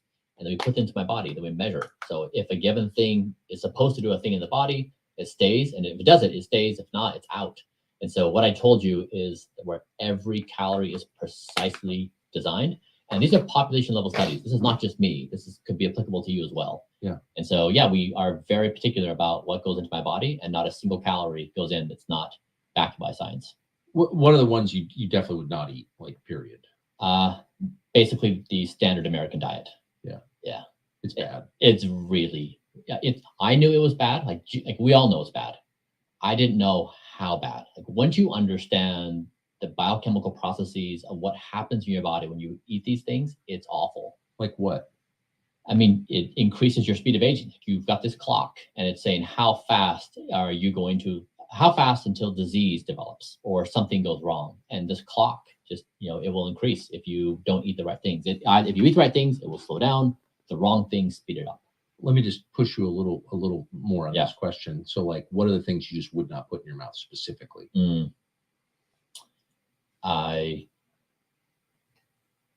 Pizza, donuts, junk food, fast food, processed food. Pizza is number one. I don't eat red meat. I'm vegan, but nothing against meat, so people can add meat to their diet. But like red meat is not at the top of the things that makes the cut for science of wanting to extend life. Interesting. How much time do you spend exercising? 1 hour a day. That's it. Yeah. What do you do? Cardiovascular, weights, and stretching. So would it be fair to say that someone who followed your diet and your exercise regimen would have similar effects to the ones you've enjoyed? Yes. So I've done this. I've made my entire project open source. It's for free for everybody. I post my data, my recipes, my processes, my therapies, everything is shared with everyone. And so tens of thousands of people around the world are doing this, and they're seeing remarkable results. So I've tried to reduce what I do into very simple things that are affordable for everybody. Those would not include injecting yourself with your son's blood, right? That's right. Okay. Why'd you do that? So we were looking into therapy. So the way we approached Blueprint is we said, so what humans have generated a lot of science over the past couple decades. And we said, let's take all the science, let's rank them according to power laws of the best science ever done. Let's grade the evidence, then we'll see what we can apply from those into my body. And plasma infusions were one that was interesting. And so I was looking at it myself. And one day I was talking to my dad and he said, I need to tell you, I had this really scary situation where he's in the legal profession. He said, I wrote a brief. I walked away. I came back and I saw that my words were a jumbled mess. I was experiencing cognitive lapse and I wasn't aware of it. He's 71. He said, I'm terrified of losing my mind. Yes. And I said, Dad, how interesting that you bring this up, because right now the team and I are talking about plasma infusions and that some of the studies are looking at the effects on Alzheimer's and Parkinson's and other kinds of things like that. And so I said, if you're interested, I'm happy to give you a liter of my plasma. And then my 17-year-old son was there and he's like, hey, if you guys are doing it, I'm in. Like, great, we'll make this a family affair. And so my son— Sharing the plasma. Yeah, so my son gave me a liter of plasma. I gave my dad a liter of plasma. And the data showed that in me, there was no effect, that my biomarkers didn't change. But in my dad, his speed of aging reduced by 25 years. So he was aging at the rate of a 71-year-old. And after the plasma infusion and continued for 6 months, it lessened to a 45-year-old. So his clock dramatically slowed down. Interesting. And you feel interesting. Now, I'm curious what a Orthodox priest would have to say about somebody doing that. Logan Daly renewed his membership. Thank you so much, brother, being a COTEL crew member for 3 months. He says, at what point did the things he's doing make him look more like a desperate 45-year-old and less like a healthy middle-aged man? I think part of it is not getting any sun. He's so pale. It looks like his hair is thinning, but it could be that vegan diet as well. But yeah, thank you so much, Logan, for renewing your membership, brother. God bless. Feel better? He did, and his colleagues were saying, "What's up? This is you're hot. You're on fire. Why? What's happening?" And it was plasma from his son. It's the only therapy that he did. Does it need to be a blood relative? No, just blood typed. Okay, so now we're getting into the theories about taking the blood of children. I mean, so this is very common. We do organ transplants. We all donate blood. Like we've had that experience in our life. So it's just in a slightly different frame, but it's very much a part of. Well, it's a recognizable frame. And by the way, I'm not endorsing any of this. Yeah. But there is a frame, to use your word, on the internet of like super rich tech billionaires living forever on the blood of children. Yeah. Not a super appealing frame, I would say. Yeah. This is that. Yeah, and we did it openly. We made a video out of it. We made fun of it. We made a meme out of it. So yeah, this is how we've done the entire project. Is everything's open sourced. It's always discussed. We share all the data. But yes, it definitely feeds into many of the there's a lot of theories about what happens behind the scenes with rich people. Yeah, and not all of them seem baseless, I guess. That's a lot of people said. Is like, we finally got a glimpse. So you're showing us what's happening. Kind of, yeah. Like the tech oligarch taking the blood of children. Yeah, I'm just. Yeah. Interesting. So I wonder, as I was reading about you, the effect on you and your life. Like, what's it like to focus on your body that much? Yeah. Oh, I love it. It's there's one thing about building a product. Like we oftentimes think of our work as our immortality. What we produce in our careers, our reputation, our accomplishments. And when you think about it this way, you are the product. You are your own best creation. And so it's been energizing. I've loved being consumed by it. I think that, it's one of the happiest endeavors I've done in my life. Really? Mm-hmm. I've taken the opposite approach, and I'm not claiming it's superior to yours, but I had my appendix swell up and burst, and I had, of course, taken out. I never asked like what the appendix is because I didn't really want to know. I don't know what a spleen is. Like I've really made an effort to not focus on those things because it seems like a lot of self-focus and it seems like a short trip from there to say narcissism, which is obviously death. So are you worried about that? My observation really is philosophical. I did this thought experiment where when I was 21, I came back from Ecuador. I had lived among extreme poverty for 2 years, and I had this burning desire. On a Mormon mission. On a Mormon mission, yes. And I had this burning desire to be useful to the world. I didn't know what or how, and so I thought I'll make a whole bunch of money by age of 30, and then when I'm 30 years old and have a whole bunch of money, I'll decide what to do then. And so I've been searching for this mission my entire life, and upon doing that, I organized dinners with my smartest friends, and I said, let's imagine we're existing in 2050. And this was 2016 at the time. And the world is amazing. What did we do in 2016 that would make that possible? And then I listened very intently to everybody's responses. And then I put them in a box. And I made a rule that I can't do anything inside that box. I have to do something outside that box. And what nobody was working on was trying to solve death. That it was always inconceivable that you could try to legitimately conquer death. And that's what I set my sight on But what's interesting, I mean, now, okay, so we're at the philosophical part of this. And my friend who recommended this interview said, he's really interesting on the practical stuff, the serum transfers and all that, but he's much more interesting on the philosophical questions. And I think you will be. So let me ask, you grew up in a Mormon world, that believed and taught you that it had already solved the question of death. Exactly. Through Jesus. Exactly. You no longer think that. It would be helpful if there was some evidence. Yeah. Okay.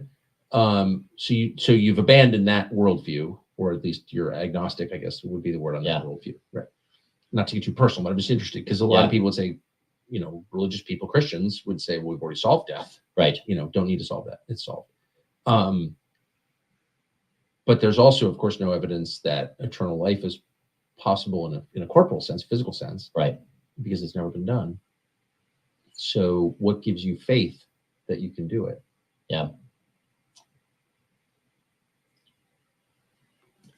This is actually a great point, and this is what shout out to Jim Bob, because Made by Jim Bob, he is really good at pushing atheists to this point, demonstrating that sure they try to mock Christianity or religion as believing in mythology and all this different stuff, lack of physical evidence, but when you push them on what exactly do you have faith in, because we all have faith in something.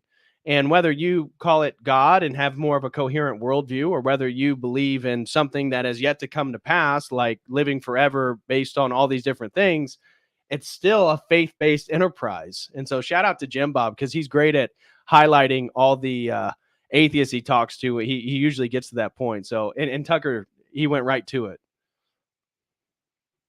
if you look at the speed in which artificial intelligence is advancing, we are Here comes the Ray Kurzweil singularity theory. Gaining new abilities we've never had before in every domain of society. You pair that with our ability that we now, in this moment, we can predictably design biology and the physical world, atom by atom.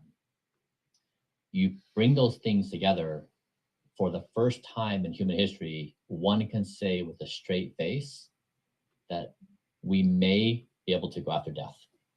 Now, I'm not saying we can, I'm not saying it's guaranteed. I'm saying that it is rational and reasonable and supported by where the realities are today. And so with what I've been trying to do is to show a glimmer of hope that, because what I'm really trying to do is demonstrate age escape velocity. That is, so when 1 year of time passes, I remain the same biological age. So we're never going to arrest aging altogether. But if let's say I age 0.4, and then I can reverse that 0.4 with therapies and stay the same age biologically. Right now, I'm 0.64. So I've already started at 1, and I'm all the way down to 0.64. If we keep on inching down, it might change everything. You know, it's one thing to have a philosophical conversation. It's another thing to say, I can be youthful and have energy and feel great. I think everybody wants that. 100%. Live long and prosper. Yes. For sure. And that seems like a virtuous goal. And what you're doing to that extent is virtuous. I just wonder if, as someone who grew up in a religious community, if part of you, maybe deep inside, fears that when you start to say things like, we can defeat death, that you won't be smote down by the God of the universe. Yeah. For assuming his role. Yeah. Exactly. And that's the same thing with all these transhumanists. And that's where you really, despite Micah Redding and some of the articles, and we did a whole stream, shout out to Father Deacon, on Christian transhumanists, it's not the same thing. His whole argument was that using St. Maximus Confessor totally out of context and arguing that Orthodox theosis can be achieved through technology. No. These are totally two different enterprises, and that theosis is a spiritual unification and synergy with God by engaging in these uncreated energies, and it's morally based. You see, none of the stuff that they do is morally based. It's all technologically based and materially based. This is not the same thing on how we achieve divinity. And Tucker highlighting that, aren't you afraid that maybe the actual God of the universe may smite you down? That's the irony. I wouldn't be surprised if something like that actually happens to Bryan Johnson. And I think this entire enterprise of transhumanism and the quest for immortality is ultimately doomed, because it's all built on this speculation of technology. And this is why they all have these overly inflated opinions that AI is going to come to save us.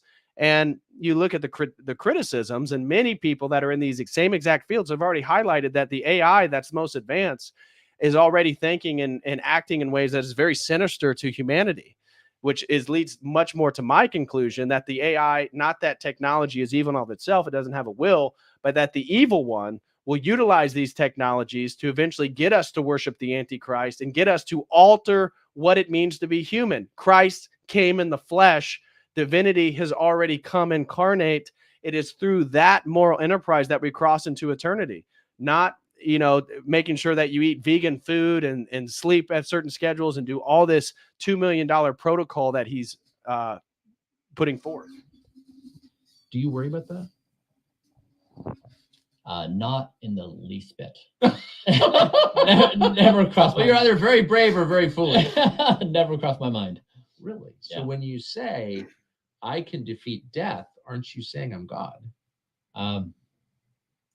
I'm saying that the universe speaks in irony.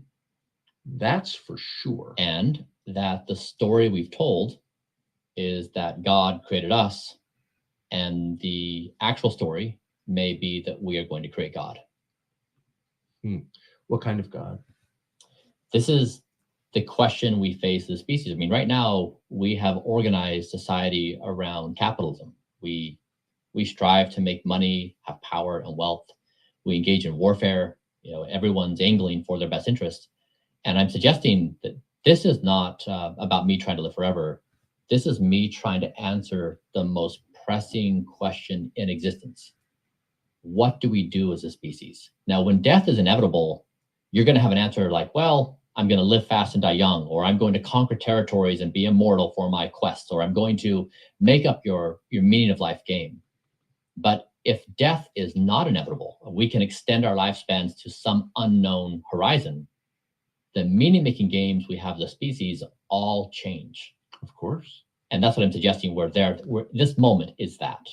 I mean, many people through history have reached similar conclusions, but not with similar technology to affect those conclusions, right? So, or those outcomes. But, history laughs at those people, and the story of history is men addled with hubris being humiliated. Yes.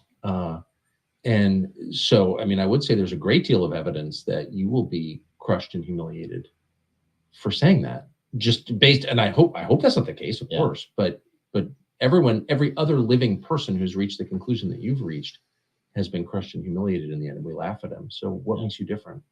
Yeah, I mean, I think it's likely inevitable that I will die the most ironic death. That is guaranteed. Yes, that is such. By the way, that's the message of the New Testament. I mean, that's the Sermon on the Mount. Yeah. It's the irony book. Yes. The first will be last. The meek shall inherit the earth. Exactly. Like, no, so I will. We agree on that. I'll get hit by a bus, or I will choke taking a pill, or you'll die of a broccoli OD. Yeah, exactly. So it's guaranteed to happen.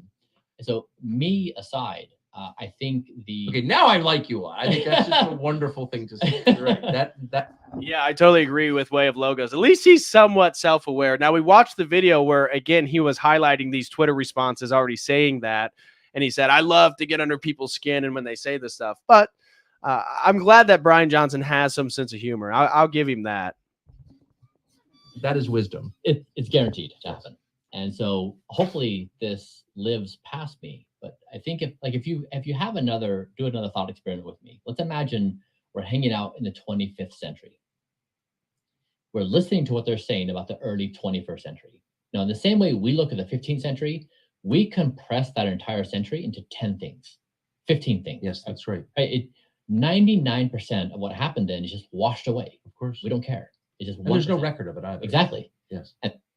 Thank you so much. Austin Purcell throws in $5. Really appreciate you, brother. God bless. This moment, the same is going to be true. We have more recording, of course, of our existence. Yes. They did, but we're still going to be compressed in time. And so 99% of what we do will be washed away. There'll be a small fraction that actually matters to future generations. Yes. And so if you ask, they'll even know about or have any way of knowing about, or they'll care about. Yes, that's right. So if you pose that question from the 25th century, and so that really, for me, creates this clarity of thought. Like if you try to really clear your head of all the noise happening now, what do they say right now that we did as a species in this moment that allowed intelligence to thrive in this part of the galaxy? And this is what I would say is this is when Homo sapiens realized that they reached a technological threshold where the only objective of existence was to continue to exist at the basic level. So this is don't die. That when we're on the eve of giving birth to superintelligence, and we have to ask all the basic questions of our existence. Who are we? Why do we exist? How do we operate in society? Do I have a job? Do I don't? Like, what are the answers to these basic questions? And what I'm suggesting is our existence is going to be compressed into one statement we can all say, which is don't die. And don't die is the most played game by everybody on planet Earth every second of every day. We breathe every few seconds. We look both ways before we cross the street. We throw out moldy food. So don't die is played more than capitalism. Don't die is played more than religion. The most played game in existence. And that's the thing we can rally behind in this moment. It's interesting, though. I mean, the fact that I think that's partly true, but the fact that you have to articulate it suggests it's not entirely true.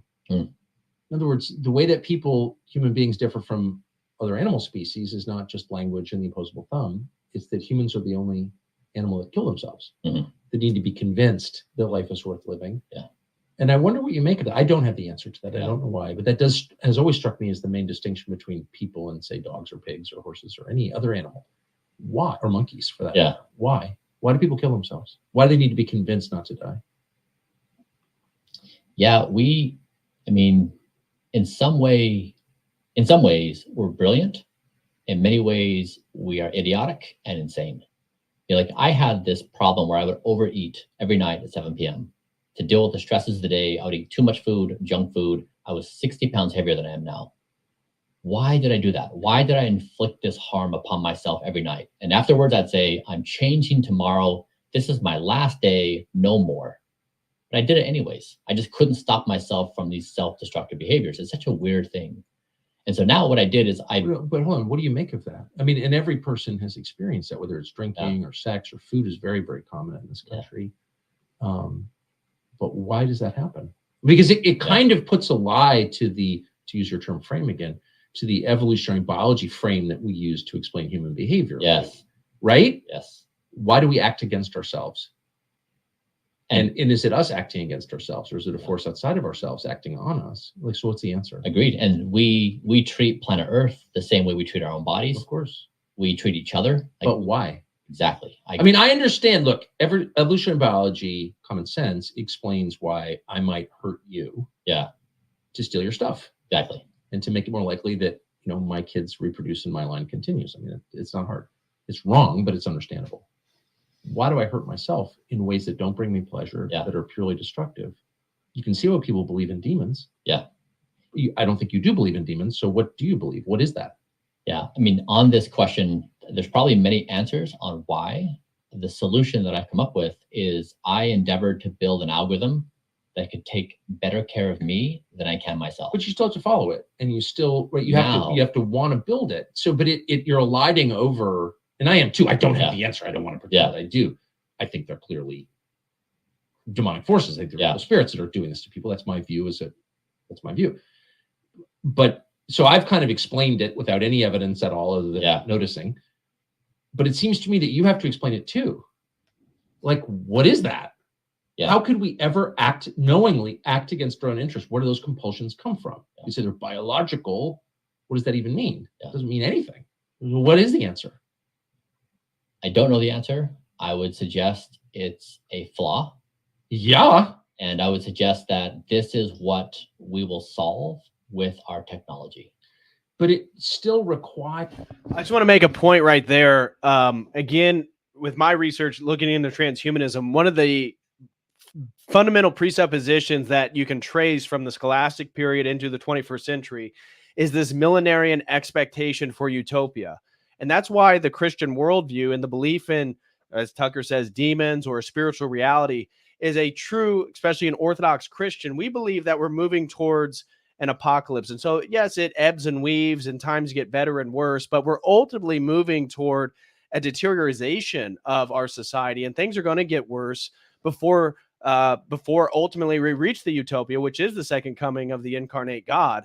And so it's so funny that these transhumanists, and it makes sense because Bryan Johnson's coming from a Mormon worldview. Now, again, Mormonism is not Christianity, as we talked about in the Mormon transhumanist video we did, because transhumanism is growing as part of a Mormon worldview and for their attainment of divinity, because they believe that you really do become like God in essence, not a sort of synergistic theosis of Orthodoxy teaches, but they believe in utopia.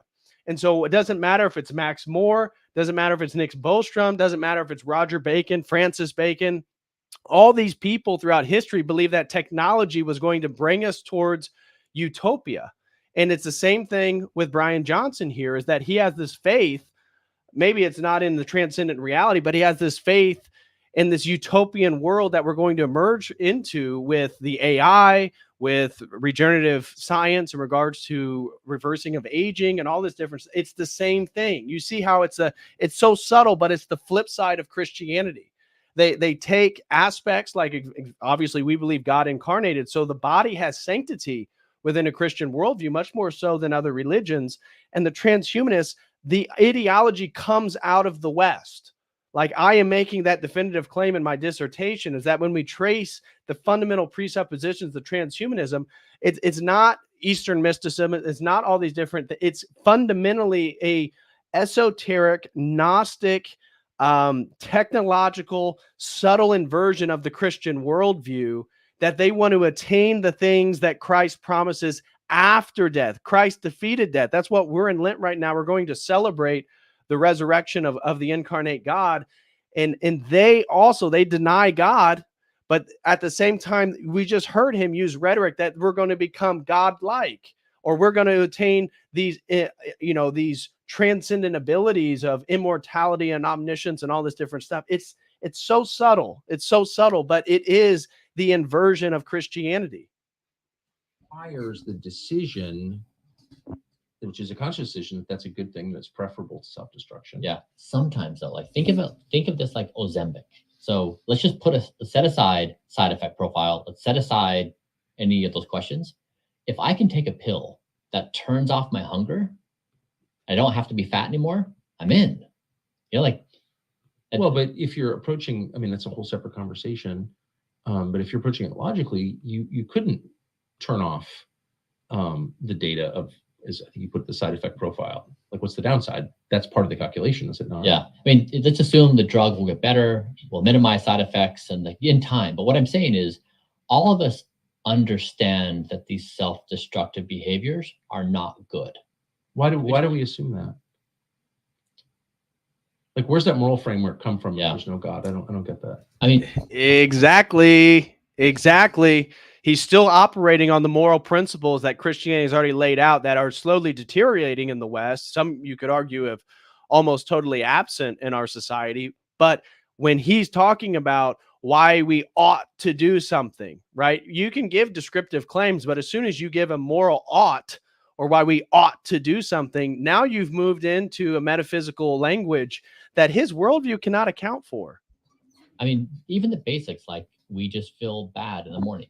We feel cloudy. We feel grumpy. We feel depressed. We feel anxious. And it's because we don't sleep well and we're stressed and we eat terrible food and we don't exercise. So like, we don't do the positive things. We know we feel great when we do it, and we do the bad things that make us feel bad continually. So we all just know intuitively that we do. I'm not. Of course, and we all feel that way. I felt that way this morning, actually. I mentioned it.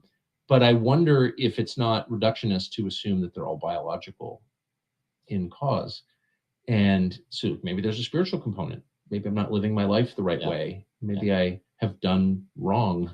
And haven't repented of it. I mean, there are other potential causes, no? Agreed. And this is what I'm suggesting, that no matter where someone is coming from, whatever your origin, the game to play as a species right now, in this moment, is don't die. Right now, we play capitalism and make money and earn. I'm with you there. That's obviously a hollow, stupid dead end, and it's not actually even working. Yeah. So, I mean, it's not working by its own terms. It's not working, right? You don't have a middle class anymore, so clearly that's not working, right? I couldn't agree with you. I couldn't agree with your skepticism more when you conclude that like the current program is absurd. Clearly it is. We need a better way. But I do think it's like at the core of your assumptions is an unanswered question, which is, why is living better than dying?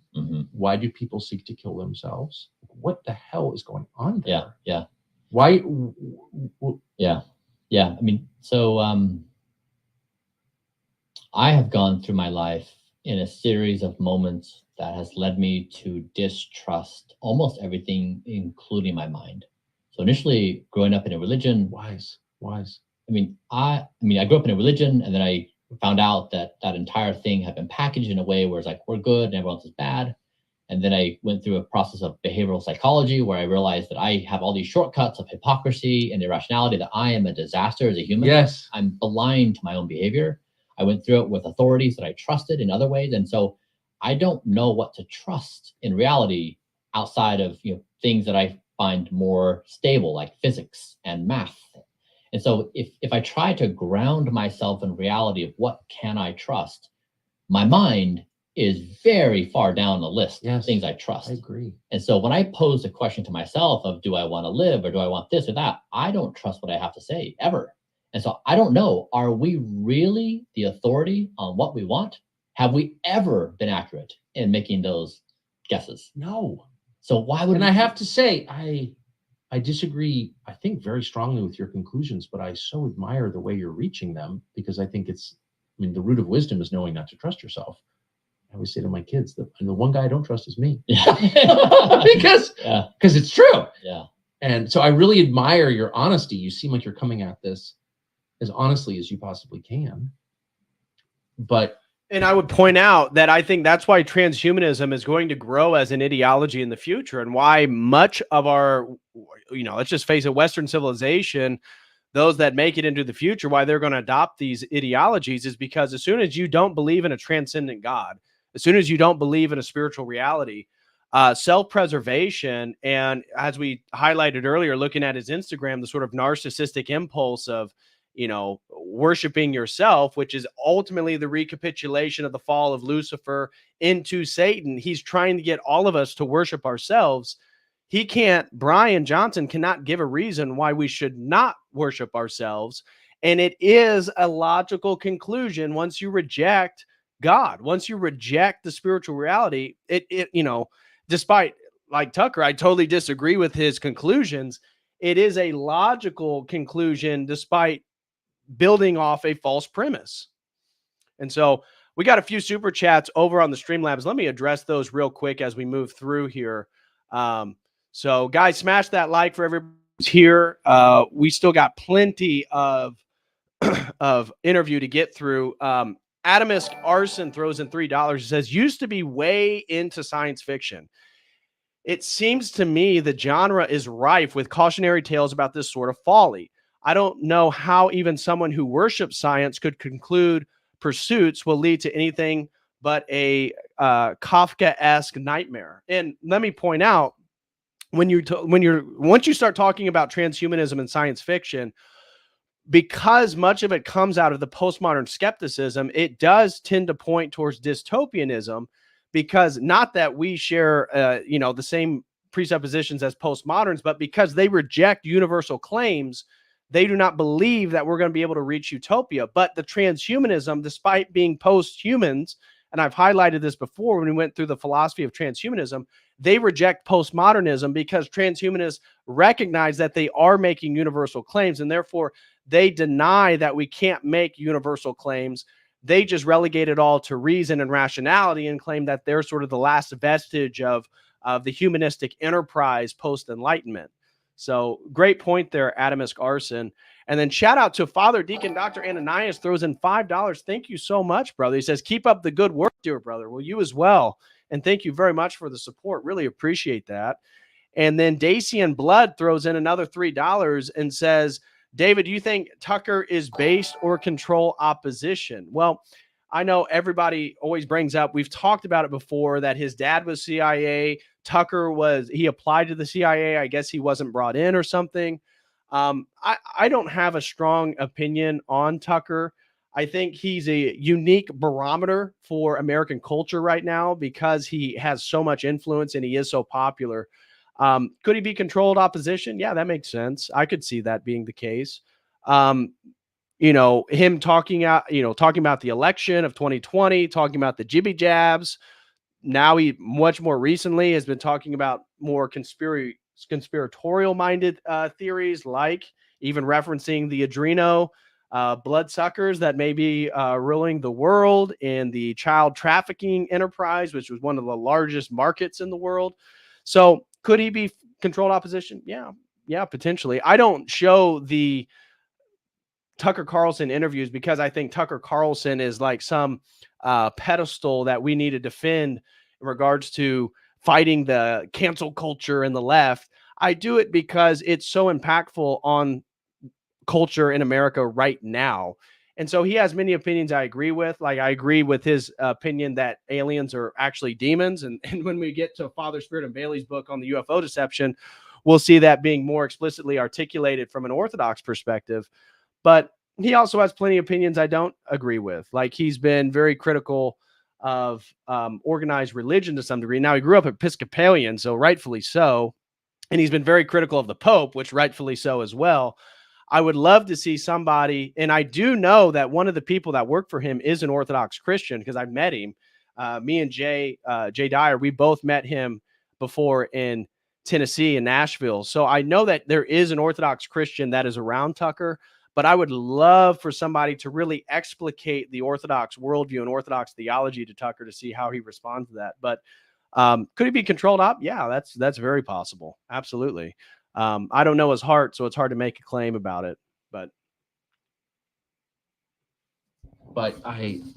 anyway, whatever. I have a lot of thoughts, but I don't mean to interrupt you. So,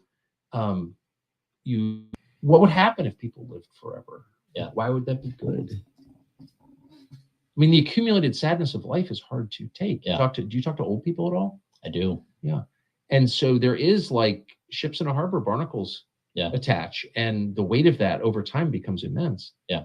And, memories, and there's just a lot in the human life that is hard. And again, it accumulates. And so why would you want to extend that? So imagine we travel back in time 1 million years. Yes. And we're hanging out with Homo erectus. Yes. They have an axe in their hand. Yes. And we say, where's shelter? Where's food? And where's danger? We listen. If we say now wax poetic on the future of the speech. So somebody says that Tucker interviewed Father Josiah Trenum. I am not aware of that. I'll have to look that up. I did not know that Father Josiah Trenum had a conversation with Tucker. I'll have to check that out. And yeah, so that's pretty interesting. I'll look into that. Maybe that'll be a stream in the future is going over that conversation, because I'm not familiar with it. Species. What is the future of intelligence? And shout out to Blue Skittle, throws in $5 over on the dono chat. No comment. Thank you very, very much, Blue Skittle. God bless you, bro. We laugh. They have nothing to say about computers or the internet, or that there's a microscopic world, or how large the universe is. They have no idea.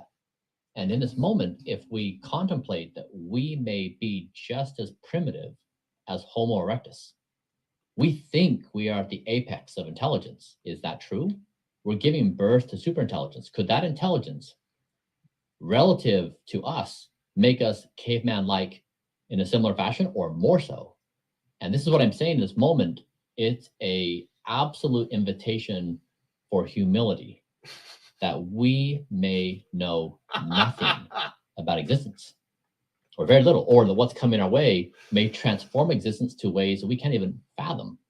That's how significant the change is going to be in the coming years and decades. It's unfathomable to us. Now, here's a point. Again, this is a really strong academic critique of this idea of scientific progress, is that Thomas Kuhn wrote a book on scientific revolutions and highlights that progress is always perceived within the scientific paradigm that exists at that moment. But as he documents in his book, scientific revolutions occur and therefore resets the concept of progress itself, because progress that was made in the previous paradigm no longer applies to the new paradigm. And I suspect that the new paradigm we exist in is this sort of technocratic digital scientific paradigm. And yeah, they might be perceiving progress in the state of AI and where we're at in the world. But the problem with the idea of progress as a linear thing throughout history is that it doesn't really work, because the paradigms themselves are revolutions, and progress then totally alters and is perceived in a totally new context. So this is one of those interesting conversations we've had in a while, because you're saying things that I think are almost beautiful in their wisdom. This is an invitation to humility. Yes, all of life is an invitation to humility. That's the root of wisdom and the root of happiness. But then your conclusion is, let's live forever. I don't. No. The conclusion is, don't die. That's it. That is the sole objective. And so I want to live tomorrow. I've got stuff going on tomorrow. I'm excited about tomorrow. Yeah. So it's not to live forever. It's this, because we understand things on these short time frames. And humans will do things like, a person doesn't want to die when walking across the street, but they'll smoke a cigarette while doing so. I've done it, yeah. So we have these really weird behaviors where we don't want to die, just not now. Yeah, I wish, and I'll stop with this, but I just wish we had a better handle on why we have those impulses. I feel like it's very hard to proceed with any assumption at all until we understand what just happened, or what's happening now, why we're acting the way that we are. And if we don't have a consensus on why people hurt themselves, pretty hard to make any future plans at all based on human behavior. I do wonder, though, if we could actually look at a self-destruction score across time, would our time and place have a disproportionately high level because of how effective food companies are at addicting to their There's food, no question. how good drug companies are at making drugs, and how social media that we basically are in this dystopic Yes. capture It's totally true. of self-destruction. It's 100% true. Of course. I mean, I'm not that much older than you are. We both grew up in a country that was nowhere near this self-destructive. I mean, you grew up in a Mormon community in Utah, not particularly self-destructive people, actually. Right. And I mean that as a high compliment. But the whole country was less self-destructive. Of course, we respond to our circumstances, our environment, and animals do too. You cage them, they kill each other. I mean, I get it. Yeah. But the impulse may be exacerbated in certain periods by the environment, but the impulse is constant through time. Yeah. Okay, so let's ask this through another frame. Here's a thought experiment for you. So if you had access to an algorithm that could give you the best physical, mental, and spiritual health of your life, but in exchange for that, you needed to follow the algorithm's suggestions. Go to bed on time when it said, go to bed when it said, eat what it said. Would you say yes, or would you say no? Of course I would say no. I'm not getting bossed around by a machine. Sorry. And I also don't think that any philosophy that doesn't include God can improve my spiritual health, because like, what does that even mean? What does that mean, actually? How can your spiritual health improve if you don't acknowledge the supernatural? Amen to that. Amen to that. So maybe Tucker's controlled op, but at least I definitely agree with that perspective. How can you, again, what is this? How could an algorithm improve your spiritual life? That presupposes a spiritual transcendent reality, which he's already rejected. So what is spirituality for him? Just making sure that you feel good, making sure that you have happy emotions. I mean, that's not spirituality. And in fact, our spirituality believes that through suffering, through dealing with the problems of reality, we become more competent spiritual agents, not by avoiding suffering. So what exactly does that mean? Because if we're only trying to avoid suffering, we're going to worship ourselves, as Bryan Johnson does. Yes, I've been holding dinners at my house for the past couple of years. I get 10 to 12 people together, and I pose this question, and then we have a 2.5-hour dialogue about the future of existence.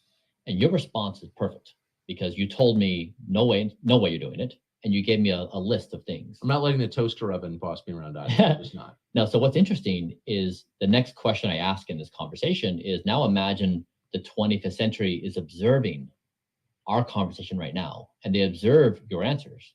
What do they observe are the characteristics and morals and ethics of the early 21st century. So it flips people's mindset from the knee-jerk reaction of, I hate this idea, to being observational on what are the characteristics of being human now.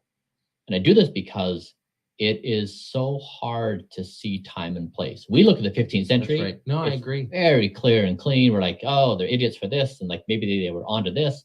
But we have this blindness to ourselves in this moment. Yes. And so we have to do these thought experiments. You have to tease yourself out very slowly.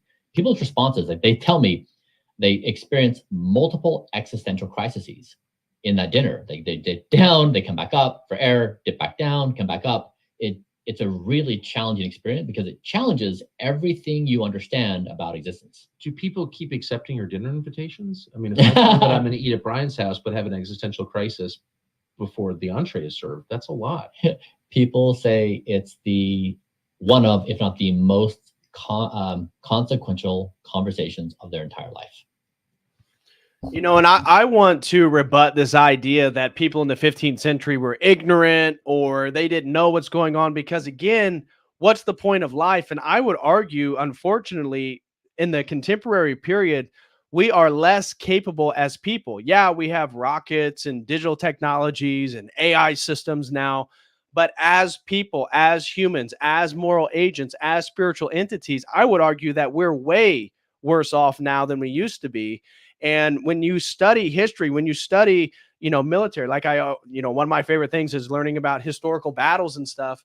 We don't have the same honor. We don't have the same courage and bravery. We don't have the same understanding of group and family and our people and defending that.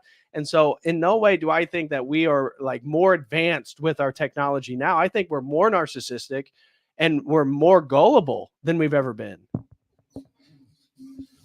Well, that doesn't surprise me, actually, because you have one quality which I, again, really admire, which is your dedication to seeing things outside of your own, the narrow tube that we all live in, seeing the bigger picture. And I love that. I think it's so important and wonderful to hear it.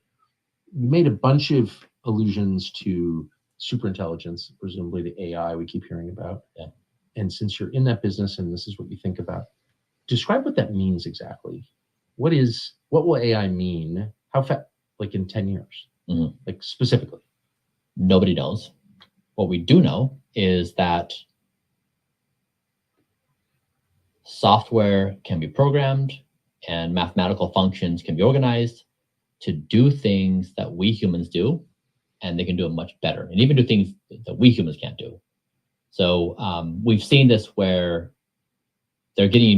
I just took my first self-driving car ride in San Francisco last week. Held it, got in, entirely autonomous. And that's a remarkable feat that is capable of driving a car. It reads medical imagery, right? It flies airplanes. So we know algorithms are very good at doing many things, and they're getting better all the time. And so what I'm observing is I'm saying that AI is progressing at a speed that is impressive and maybe even unfathomable to how we can observe it. Much faster. That's right. And it's doing these things that we humans do, and it's going to increasingly do those things, and it will help us achieve our objectives, so we're going to say yes to it.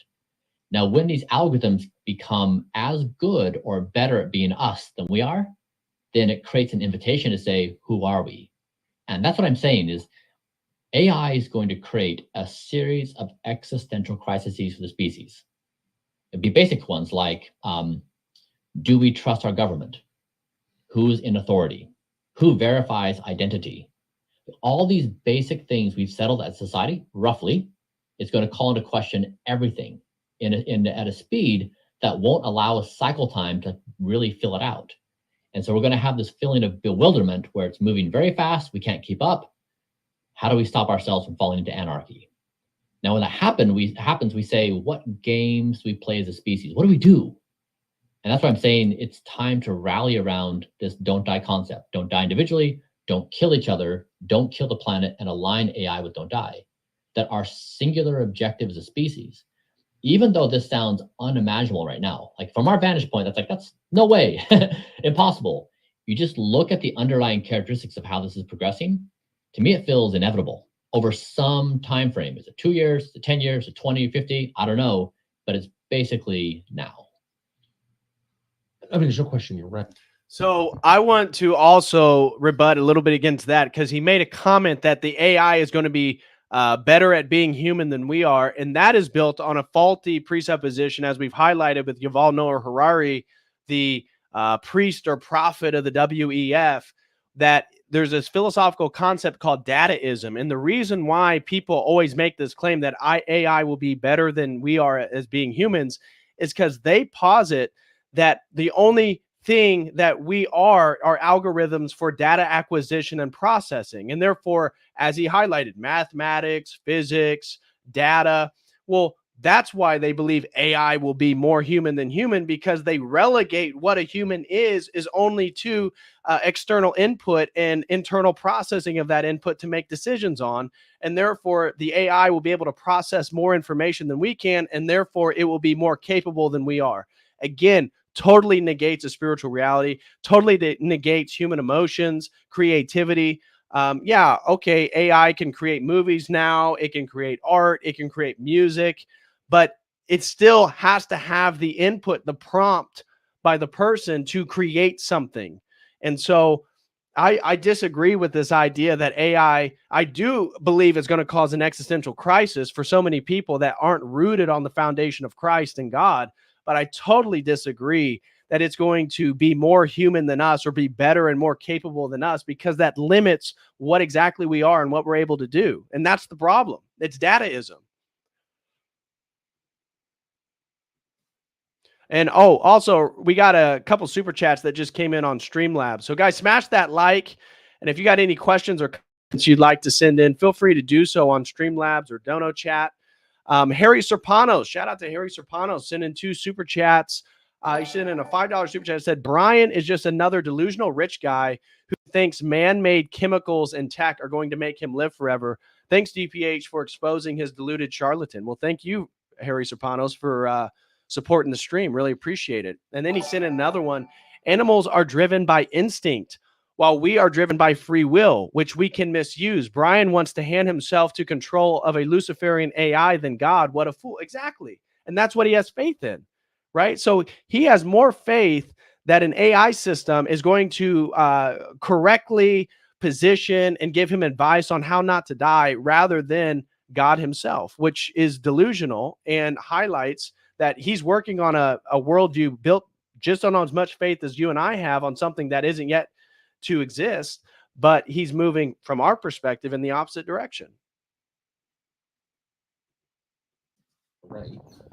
If the Industrial Revolution, the steam-powered loom in England gave rise to Marxism in the First and Second World War, in Vietnam and Korea and every other conflict for 100 years and the deaths of hundreds of millions of people,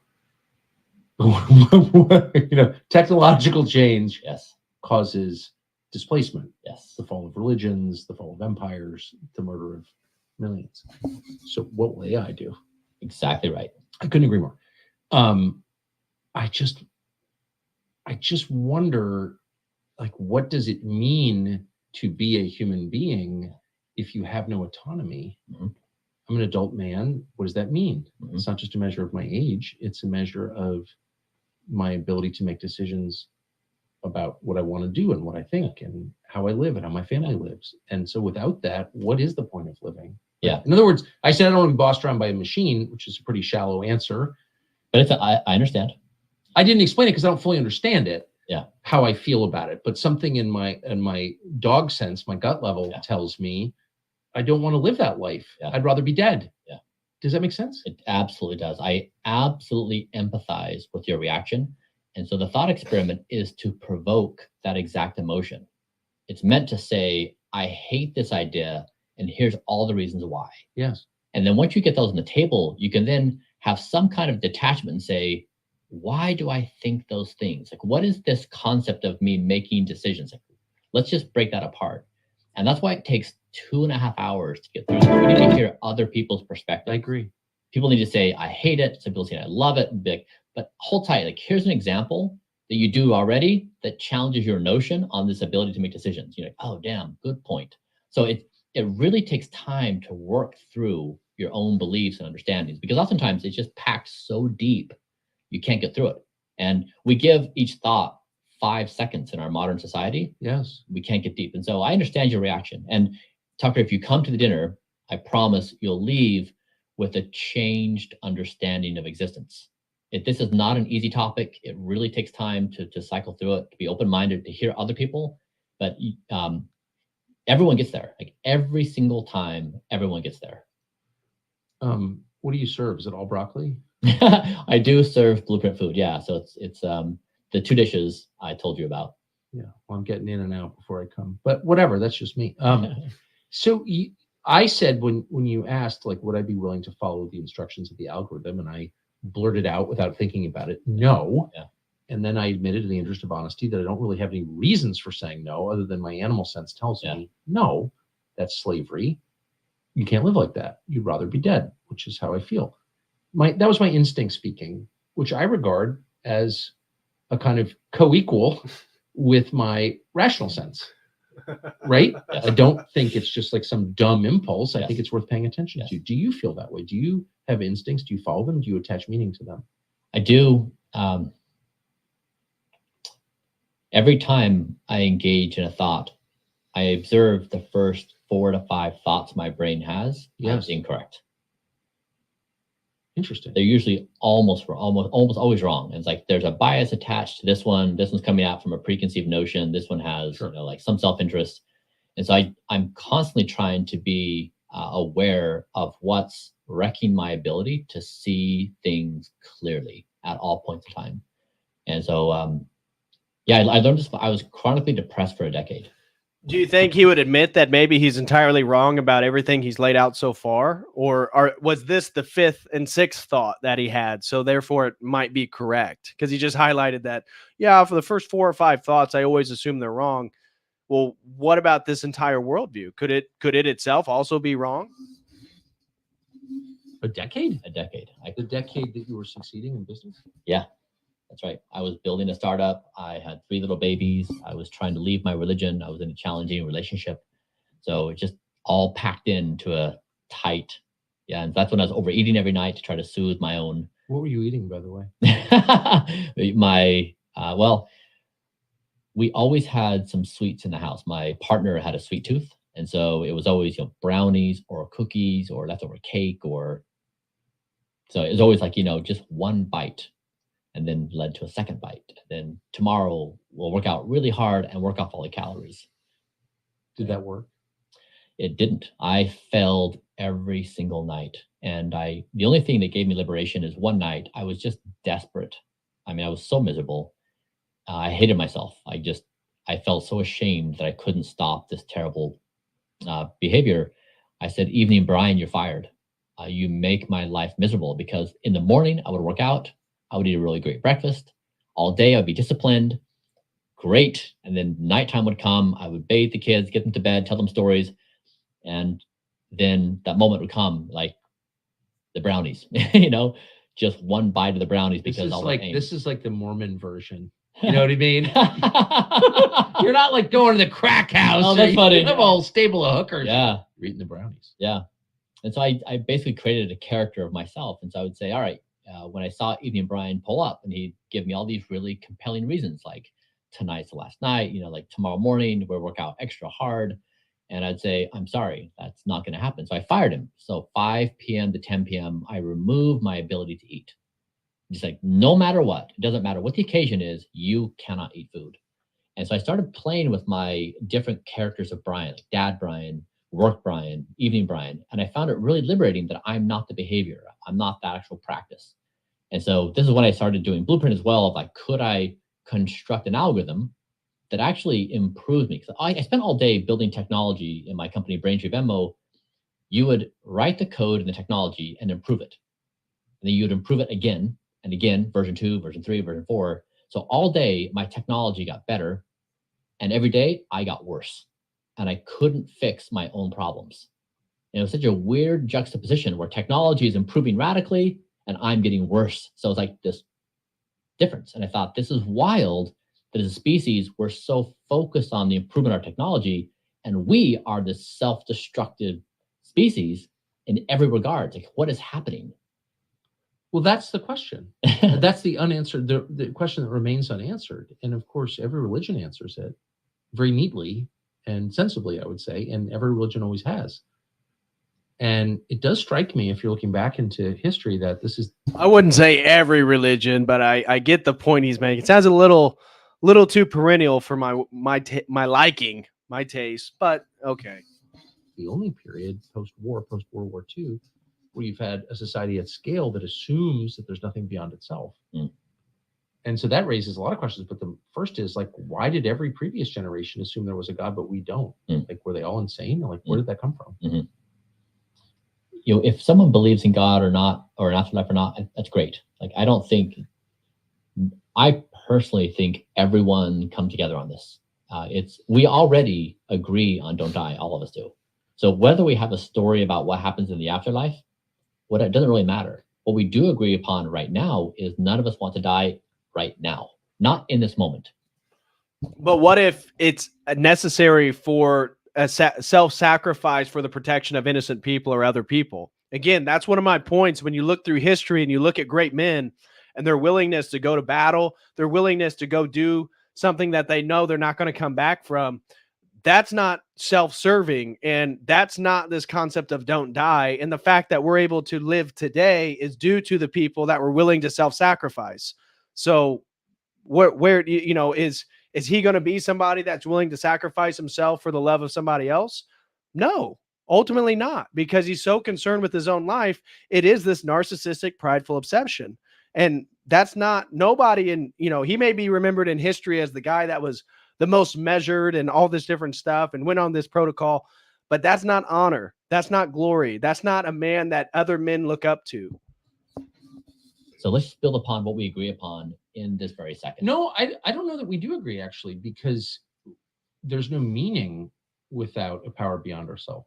Is there? I mean, there's only this sort of like shallow, silly, or sets meaning that we attach to various things like sex or living longer or feeling good or whatever, but there's no meaning beyond our physical momentary experience, whereas a person who acknowledges a power beyond himself attaches ultimate moral meaning two events, right? So like you have like no God, no meaning, or am I missing something?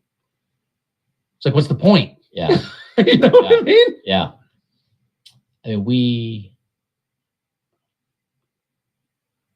I guess I try to speak in the world that I can operate practically. And so your thought of meaning is a biochemical process in your brain.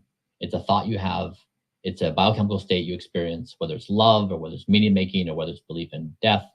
You're experiencing this thing as a human. We can engineer this with predictability. We can engineer atom. That calls into question the metaphysical reality of love itself and whether it's actually universal. Because if the case is love is just a chemical response in the brain, well, that would mean that everybody's concept of love is actually different, and love can be acted out in different ways, i.e. maps. People that are attracted to minors. You guys know what that term is. Is that love? I mean, what if that causes the same chemical reaction in the pedo as it does for Bryan and his wanting to live long? No, there's actually a metaphysical reality to this stuff. So he just denied that by limiting it to brain chemistry. And molecules and organisms. We can do this in the form of creating drugs today. We do this in the way of creating, various medicines. We do this in creating implants. Like, we're getting increasingly good at doing this. And so much of our reality is going to become increasingly engineered. So I know. And so we're heading down this path where our digital reality, our physical reality, all realities, now we have the source code to do this. And this is why I'm saying that if you take any preconceived notion about being human, any ideas we have about reality, they're a representation of what we've been doing for thousands of years. Some of that may carry over, but maybe not. And so I'm inviting the conversation to say, this moment is not like the previous moments. Right? Very, very different. But here's the practical. Despite society changing, reality itself is the same, and the human condition is the same, and human nature is the same. Again, because I don't know if he's conscious of it, but because he's denying metaphysical universals, he thinks that we're totally in a unique state right now that has never been the case. Well, I can agree that some of the threats to humanity and the technology is certainly different, and some of the constraints and the context is different, but human nature is the same. Reality is the same. The spiritual world is the same. So, no, I disagree, Bryan. And I just want to restate, I respect what you're saying, and I think you seem really honest and open-minded. So this is in no way a slight. But the core problem, however, is that in a moment of technological change, really revolution, yes, unimaginable, everything you said sounds right to me, you need a framework by which, or with the help of which, you make important practical decisions. We used to call them moral decisions. Yes. So if there's no acknowledged power beyond people, or only the power that we create through these machines and their giant data centers, then how can we say, if I feel like killing you, because it pleases me, right? How can we oppose that? How can we say that's wrong? We can't actually say exactly. We can say it's inconvenient, or it's, detracts from GDP, or it's unhelpful, but we can't say it's wrong. Yeah. How could we? Yep. Right? I agree. So we've settled many of these questions today. Like, if you want to kill somebody and you actually do it, there's consequences. But why? It's the way we've resolved the moral and ethical question in our society. On what basis? Agreed. But we've solved it somehow. We haven't solved it. We just, like, the government has said you can't kill people. Right. But by your own description, governments are going away. Clearly they are. I don't even think they really exist now. What are countries? It's meaningless, right? I agree. Of course. So like some dude in a faraway city says, I can't do that. Well, says who? Yeah. So it doesn't have any meaning at all, except to the extent that you can punish me because you feel like it. But there's no way to say it is wrong or right in an absolute sense. There's no way to say anything is wrong or right in an absolute sense. Right. Intrinsic value. I agree. What you're saying is, what I'm hearing you say is the technological revolution or disruption opens up the space for these questions to be asked anew, even though we don't even know where it came from in the beginning. No, what I'm saying is we're going to have a lot more questions, practical questions about how to proceed that need to be answered now. Yes.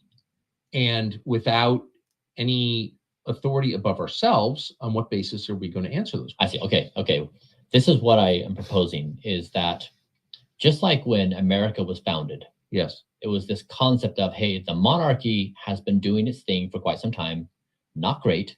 We think we can do this really new, weird thing of democracy and vote people in. We have these two representative bodies, and half the people thought that's insane. Half the body's like, kind of cool, let's try it.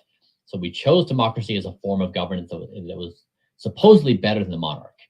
And so in that moment, we chose a new form of governance in trying to do that. Now, we've been trying to solve the thorny questions of democracy for over 200 years. In fact, we fight about it every single day. Right. But it's still this basic idea that democracy was superior to monarchy. And what I'm suggesting right now is we are walking into a new phase of existence where he's not understanding the question. Tucker's not asking which ideal form of authority is good.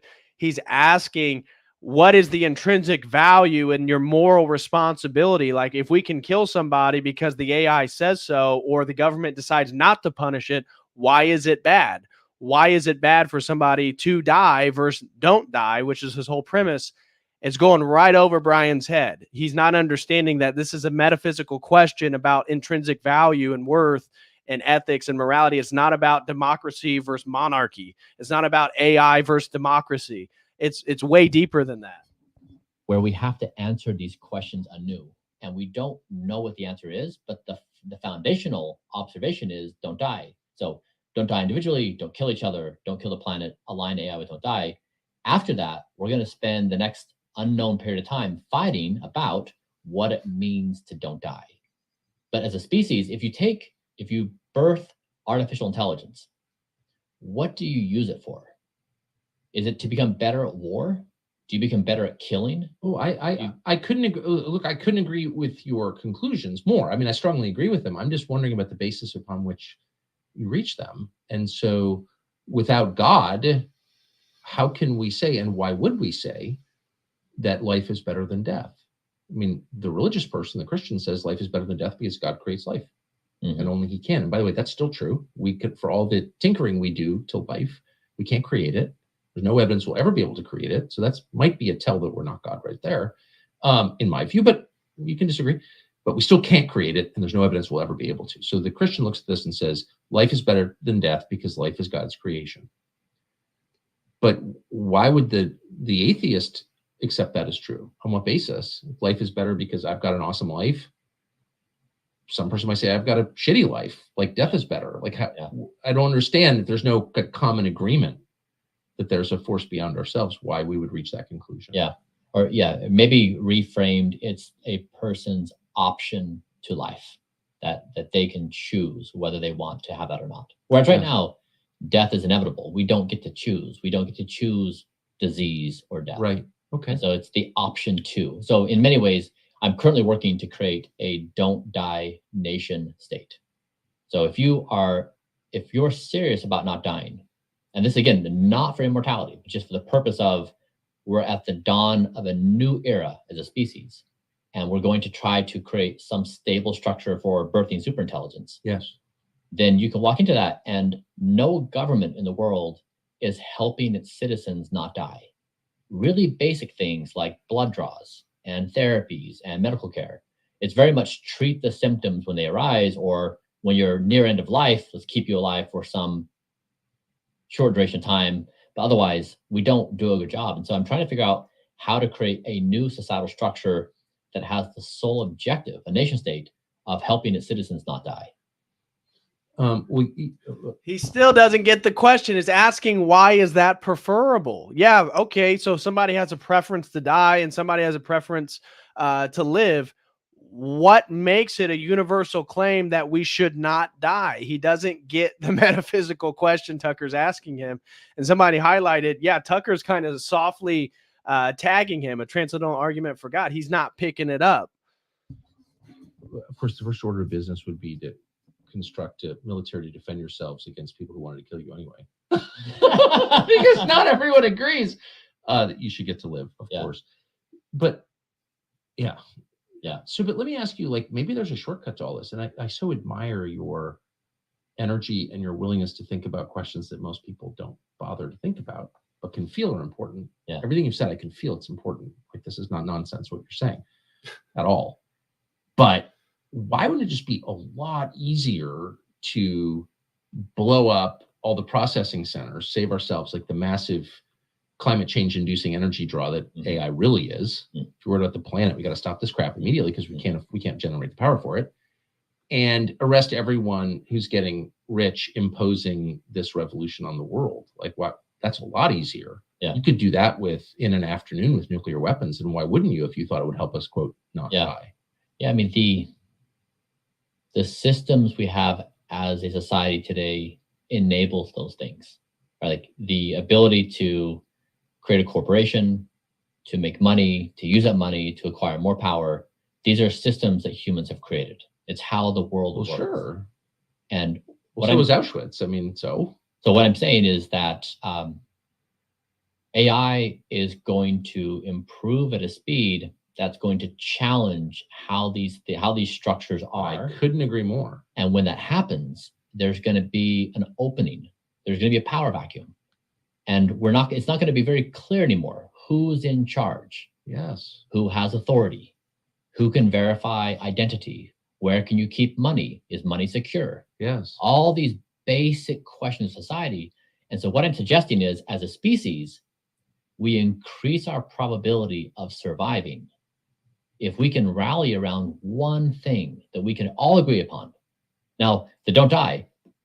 If we disagree one layer above, great. Like, wait, I get it. I totally get it. But, and I hate to like reduce everything to if you could kill baby Hitler, would you? But it is sort of a question like that, because like, you would not disagree if I said, here's what we know. We know that AI is likely to spawn some improvements, also certain to kill millions of people. Millions will die because of this. Oh, there's any doubt about it. The chaos alone, right, will cause that. I'd bet my house on that. That's going to happen. Well, why let that happen? Why not just strangle this puppy in the crib? Like, seriously, why wouldn't you as a rich guy fund a bunch of saboteurs to blow up the data centers and to take out the people pushing this crap and to try and end it? Go full Unabomber. Like, honestly, why couldn't you justify that? He can't. He can't. He can't. He doesn't get it. It would be a question, what path do you think creates a higher probability of survival? Do we think that technology, or do we think we humans are a better path? I mean, for example, I look at my own self-destructive behaviors and not trusting myself. Do we really think that we humans are trustworthy to chart a path where we survive ourselves? I don't know. I mean, it's of course hard to know. Potentially not, for sure. And I definitely don't trust myself, as noted. But I have a soul and a machine doesn't. And so that gives me kind of an advantage, I would say a moral advantage over the machine. And therefore I'm a preferable father, for example, to my children than my iPad would be. Yeah. Because I have a soul and the iPad doesn't. And so, but again, but that's a theological distinction. But as a practical matter, like, there's no way you can look into the camera and say AI is not likely to kill millions of people, because you know that it is. The effect of it will kill people, for sure. The displacement that you described, the power vacuum you described, the chaos that you described correctly, you're predicting. That's all that's real, in my view. So millions will die because of that. So why wouldn't you just take your money and try to blow it up in the name of saving millions? I think the probabilities of our survival are higher with AI. Oh, even though millions will die. I don't accept the premise. You don't? You really don't? I really don't. Millions are dying because of the food industry. Yeah. Millions are dying because of environmental toxins. Millions are dying because of, certainly death is happening at a societal scale for a lot of things that we humans are doing. Now, sometimes it's not born of malice. Like, we're just trying to improve. I agree. I totally agree with everything you just said. That's all true. Yeah. But I think this is back to your statement though, Tucker. So you actually think AI, so I think I misread what you were saying. I thought you were saying this historically transformative thing is about to happen and we've got to prepare ourselves for it.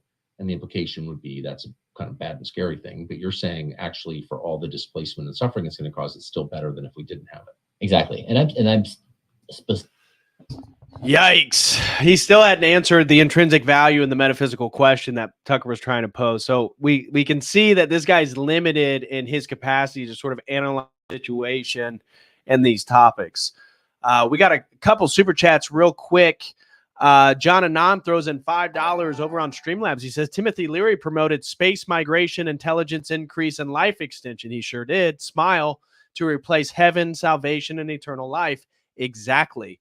And he is totally part and parcel of that transhumanist world where he thought that's where we're going. And John Anon sent another $5 over on the Dono chat. And he said, check out Cult of Confusion with Tucker Carlson and Father Josiah Trenum clip on YouTube. I will check that out. Thank you very much, John Anon, for both those super chats. Really appreciate you, brother. Okay, let's hear the end of this conclusion, how exactly he's going to respond to these criticisms that Tucker's posing. So far, I'm actually impressed a little bit by Tucker. I thought he's pretty much mocked this guy for much of this debate, if you will, this conversation, because he's highlighted that he's ultimately a relativist. He's making universal claims in regards to not die, but he's a relativist. And when he discussed like love and these various emotions that humans express and feel, because it's just chemical processes in the brain. So let's see how this wraps up. Specifically, I'm saying that when I listen to what the world is saying, so we're giving birth to the superintelligence, what do we do? The only argument I've heard is universal basic income. Well, it's just childish. Like It's not a solution. That's the midwit solution. That's the I'm running for president as the fake smart tech guy. Maybe we should have UBI. Okay. We have no plan. We've given no thought. I agree. And we don't even know, we can't even fully comprehend how big of a problem this is and on what scale. And so what I'm trying to do is get out in front of this to say it's big, it's serious. And wait a second, you're contradicting yourself, Bryan Johnson. You just said a minute ago you think it'll be an improvement over what we currently have. Yes. Okay. But then you're saying a sentence later that it's such a huge problem that we need to like mobilize all forces to fix it. It's a problem because it's going to create chaos among humans. Yeah. And humans in uncertain circumstances are very dangerous. I totally agree. And so what I'm suggesting is if we're trying to improve the likelihood that we survive as a species, that we do, our children do, their children do, and I'm trying to say, how do we optimize that? Then yes.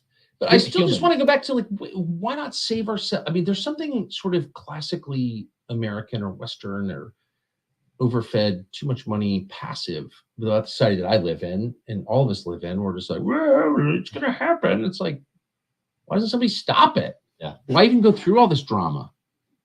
These are just machines. Like, let's go full Luddite and just take them out. No, I'm serious. Yeah. And arrest these creepy people who are trying to impose this dystopia on our children. So there's another way. I understand what you're saying. There's another way to think about it, though. It doesn't include blowing up data centers and arresting these people? I mean, okay, so let's just say, at what point in time have humans known all things? So we walk back through history and say, what did humans know then? And what do we know now? And there's been a track record of we haven't known all things. In fact, we've known a very shallow set of things. It's like even if you said how reality a few hundred years ago, you wouldn't be able to say, oh, there's a microscopic world down to the nanoscale and beyond. There's this big universe on this scale at this size. You wouldn't say there's an electromagnetic world that's a trillion times bigger than what we can see. You wouldn't be able to say reality is like trillions of times bigger than what we experience. And so if you say, what could our conscious experience be? What could existence be in a few decades? It may be orders of magnitude larger than what we have now. So I realize we come at this now with this fear response. We're saying we can pattern things that we've seen, but going forward, we may be cavemen and have no idea what we're talking about. Right. I mean, I think that's where we are now. We don't. That still begs the question on how you're going to know the outcomes are going to be beneficial to humanity. He just said, well, we're cavemen. We have no idea about the future. We don't know what the actual consequences of this artificial intelligence technology is going to be. So but it's gonna allow us to live longer. It's gonna be better for humanity. But yeah, millions of people probably die, but it's still gonna be better than if we didn't have it. What? That doesn't make any sense, bro. That makes zero sense. Don't have any idea what we're talking about. We can't anticipate the future. We're limited in our foresight and our knowledge, and particularly in our wisdom. Completely agree with all of that. But the idea that harnessing the computing power of machines will inform us to a greater degree ignores what just happened over the last 30 years, where everyone now has the Encyclopedia Britannica, which, as we used to call it, in his pocket in the form of an iPhone, where all human information is available. And like, people are way more ignorant than they were 30 years ago. Yeah. And moreover, any machine we create will never be able to answer the questions that actually matter, like, why is my wife mad at me? Or no machine can ever determine that and with certainty, or even explain, like, how does life begin? So, right? Well, can AI tell me why my wife is mad at me? Yes. I mean, you yeah. Come on. You give it some time and you're going to get a readout of here's her hormone levels. Here's her biochemical state. This is her sleep score. This is her diet. Here's her exercise protocol. Tucker, given these variables, here's the best course of action. But that's the mechanistic answer. It translates to, Tucker, what would be nice is, right, words of encouragement. That's so impersonal, right? Because our relationships with people are way more complicated than just a mechanistic readout of your hormone levels, your workout protocol, and your sleep schedule. It could have been something that happened, something that was said. Could have been she had a bad experience previously in the day. He's totally creating this sort of impersonal relationship with people, and that the AI is going to be a mediator between all of us. That makes no sense. And of softness and of inquiring how sure, but again, that's I guess we're back to where we started. And I'll stop with this before I make reservations to come to your house for a broccoli dinner and have 5 existential crises before the dessert. There's no dessert, right? There's no dessert. I'll come anyway. But anyway, the point is, this ignores an entire universe, which may be the most important universe, which is the spiritual universe. In every civilization that left any trace of itself has believed in that universe. Sure. But for the last 80 years, we haven't, and we're proceeding into the future on the basis of no belief in that. And it seems like it ignores, like, questions of right and wrong, of sin and virtue, of redemption. Like, all of this totally missing. And that plays a role too. It's not just how much exercise did you get, how many hours did you sleep, what you eat. Sure.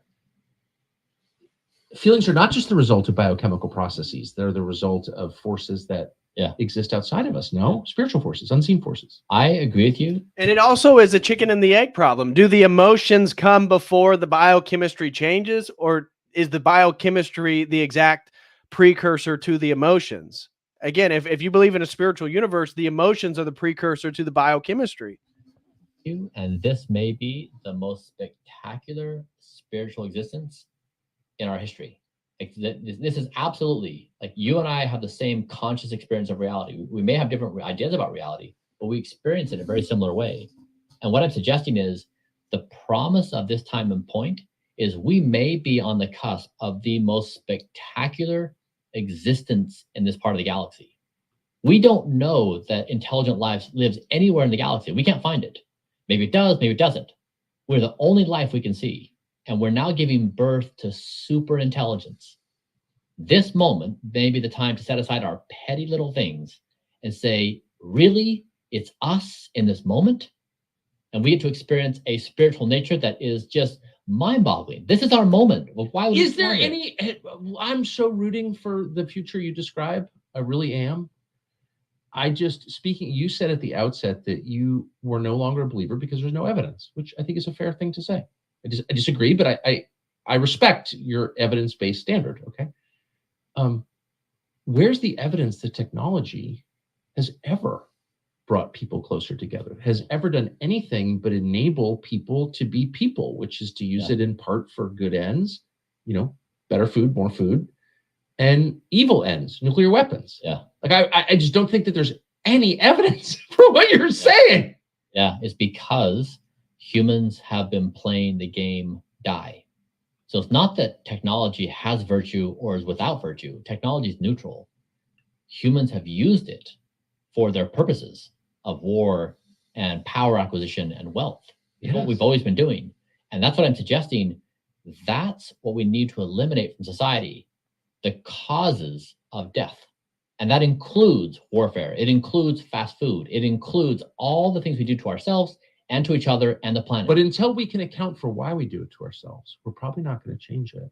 But I think the most obvious explanation is we're being acted on by demons and this is how every religion I'm aware of has described it correctly, in my opinion, acted on by demons whose goal is to destroy and kill people. And they're counterbalanced by God. But if you don't agree with that, then you need to substitute another explanation in its place in order to proceed in the hope that we can change. Otherwise, we're just in this cycle with more powerful technology that allows us to do the same evil things, but at a greater scale. I mean, am I not a demon?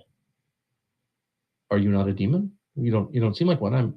My demon assessment abilities aren't great. I mean, like, have we correctly labeled ourselves angels or the good guys and incorrectly labeled the demons the bad actors? Am I not the demon? I don't know. I guess what I'm I mean, it's all in the definition. But I guess the core observation remains the same, which is people are subject to forces outside of themselves, which are unseen. Not all of this is the product of sleep cycles or carb intake. Or maybe it is. I don't see any evidence of that because it's remained constant throughout all time that we're aware of. This pattern has never changed, and it's existed in times when people were getting massive amounts of aerobic exercise because they had. I think based on his ideas, he in fact probably is a demon. And as somebody said earlier, Legion is having their way with him. To me, that makes a little bit of sense if you're looking at this from a spiritual perspective, because this roundabout relative worldview, circular nonsense he has, it doesn't satisfy any of the questions that are being posed. They had to walk through the fields all day when they were eating no carbs and they were hunter-gatherers or whatever. It's like it's always been true. So like, why? What's your guess? Well, my certainty is that we are being acted on by spiritual forces that we cannot see, that there is a war going on all around us, out of our sight, not perceived by our senses most of the time, between good and evil. Yeah. And that's hardly an original insight. I'm with you. So you're with me. I'm with you. What I heard you say is there's more to reality than we can see. Yes. There's forces which we can't identify, and we should address those. We're on the same page after the same thing. What are those forces? Yeah, that's what I'm saying. That's what we need to figure out. That's the whole objective of this endeavor, is to identify what we cannot see and reconcile with and eliminate the forces that deteriorate our life experience. Well, but that's not done mechanistically. That is done spiritually, because it's part of a spiritual reality which he has rejected. All this capacity, spiritual, physical, all of it. We're saying the same thing after the same event. It's going to take me a day to process that. It does. Bryan Johnson, I will see you at dinner. Great. Thank you for that conversation. I really appreciate it. All right, guys. It looks like we had one more super chat come in. Shout out to Austin Purcell, throws in $2, says they always seek salvation in all the wrong places. Exactly so. And that's why this guy could not articulate a coherent answer to anything regarding universal questions, right or wrong, intrinsic value. And he is ultimately seeking salvation in the AI, which he even confessed that it probably will kill millions of people, that it's going to cause mass chaos and people are going to act in irrational ways, but yet it's going to be better than if we don't have it. It makes no sense. And it's the same thing. All the transhumanists, from Yuval Noah Harari to Nick Bostrom to Max Moore to Natasha Vita Moore to Bryan Johnson, we get the same exact thing over and over and over, is that man has all these problems, but somehow man with machine is going to solve it, despite many of our problems now are still technologically related. And in fact, technology is causing more and more problems in our society. So makes no sense. But guys, that's going to do it for this stream. I really appreciate all the love and support, guys. John Anon said, yeah, I will check out the video with Father Josiah Trenum for sure. So I may do a stream on that depending on how long the video is. So Thank you, guys. Smash that like for everybody who's still here. Let me just double check, make sure I didn't miss anybody on the Dono chats or the super chats. Oh, Dano throws in $4 over on Dono chat and said, I met a lady yesterday who told me she knows of pastors who are now using AI to write their sermons. Have you heard of anyone doing this? I can believe it, but it's still wild when you hear it. Yeah, I don't know of anybody personally, but a Protestant I talked to said that their pastor was doing that. They were using AI and ChatGPT to give them sermons during service. So, yeah, you're not the only one. I heard that too by somebody who goes to a church here in Indiana, and their pastor does that. So this is why so many people are going to be led astray. And this is why you need to join the Orthodox Church, because we don't believe in this idea of progress regarding truth. Truth has already been revealed, and our job is to defend it and uphold it and live it to the best of our abilities. And that's how we're going to make it into the eternal kingdom. So it's sad in the state of Christianity right now, in the state of Protestantism specifically, and evangelical Christianity. I mean, it's doomed to fail. I mean, just like the video I did for members on my website talking about the red heifers in the third temple. I mean, how many Christians in America right now are actually participating and worshiping that which is going to bring forth the Antichrist? It is a vast, vast segment of American Christianity, and you could say Western Christianity, generally speaking, that is doing everything they can to bring forth the Antichrist because they think the Jews are still the chosen people. And I think a lot of Christians are going to fall victim to it. I think a lot of Christians are going to choose the transhumanist path because they are afraid of death. Look at 2020. Look at all the people that were willing to put in an experimental jibby jab, which we know for a fact now is causing detrimental health problems. I mean, there was a paper that was published in Britain literally talking about the vaccinated are the ones that are going to be most susceptible to these new variants, and that many people are going to die. And it's because they're afraid of death. And I imagine the same thing's going to happen to Bryan Johnson, the people that go down this path. If you're afraid of death, you're going to die. The only way to not die is to die to the world now. If you die before you die, you won't die when you die. That's the adage that's on Mount Athos. That's the way that we live as Orthodox Christians. And so, God help us. God help us, because these people have immense power. These people have all the wealth. I just showed you the Ambrosia startup company by Peter Thiel that's doing these plasma transfusions in people. It's literally a modern day form of vampirism. And it's happening, and it's only going to get worse. And the AI is coming, guys. Like, this is what I focus a lot of my time when I'm not streaming, is researching this stuff. It's here. This is not a fairy tale. This isn't a Philip K. Dick book. It's here, guys. And so that's why we have to pray. We have to get our lives organized. We have to try to live the right way, because many, many forces are trying to pull us in the wrong direction. So anyways, guys, that's going to do it. Smash that like. I will be back later this week. Thank you all, and thank you everybody who supported the stream today. I really appreciate you guys. And as always, until next time, God bless.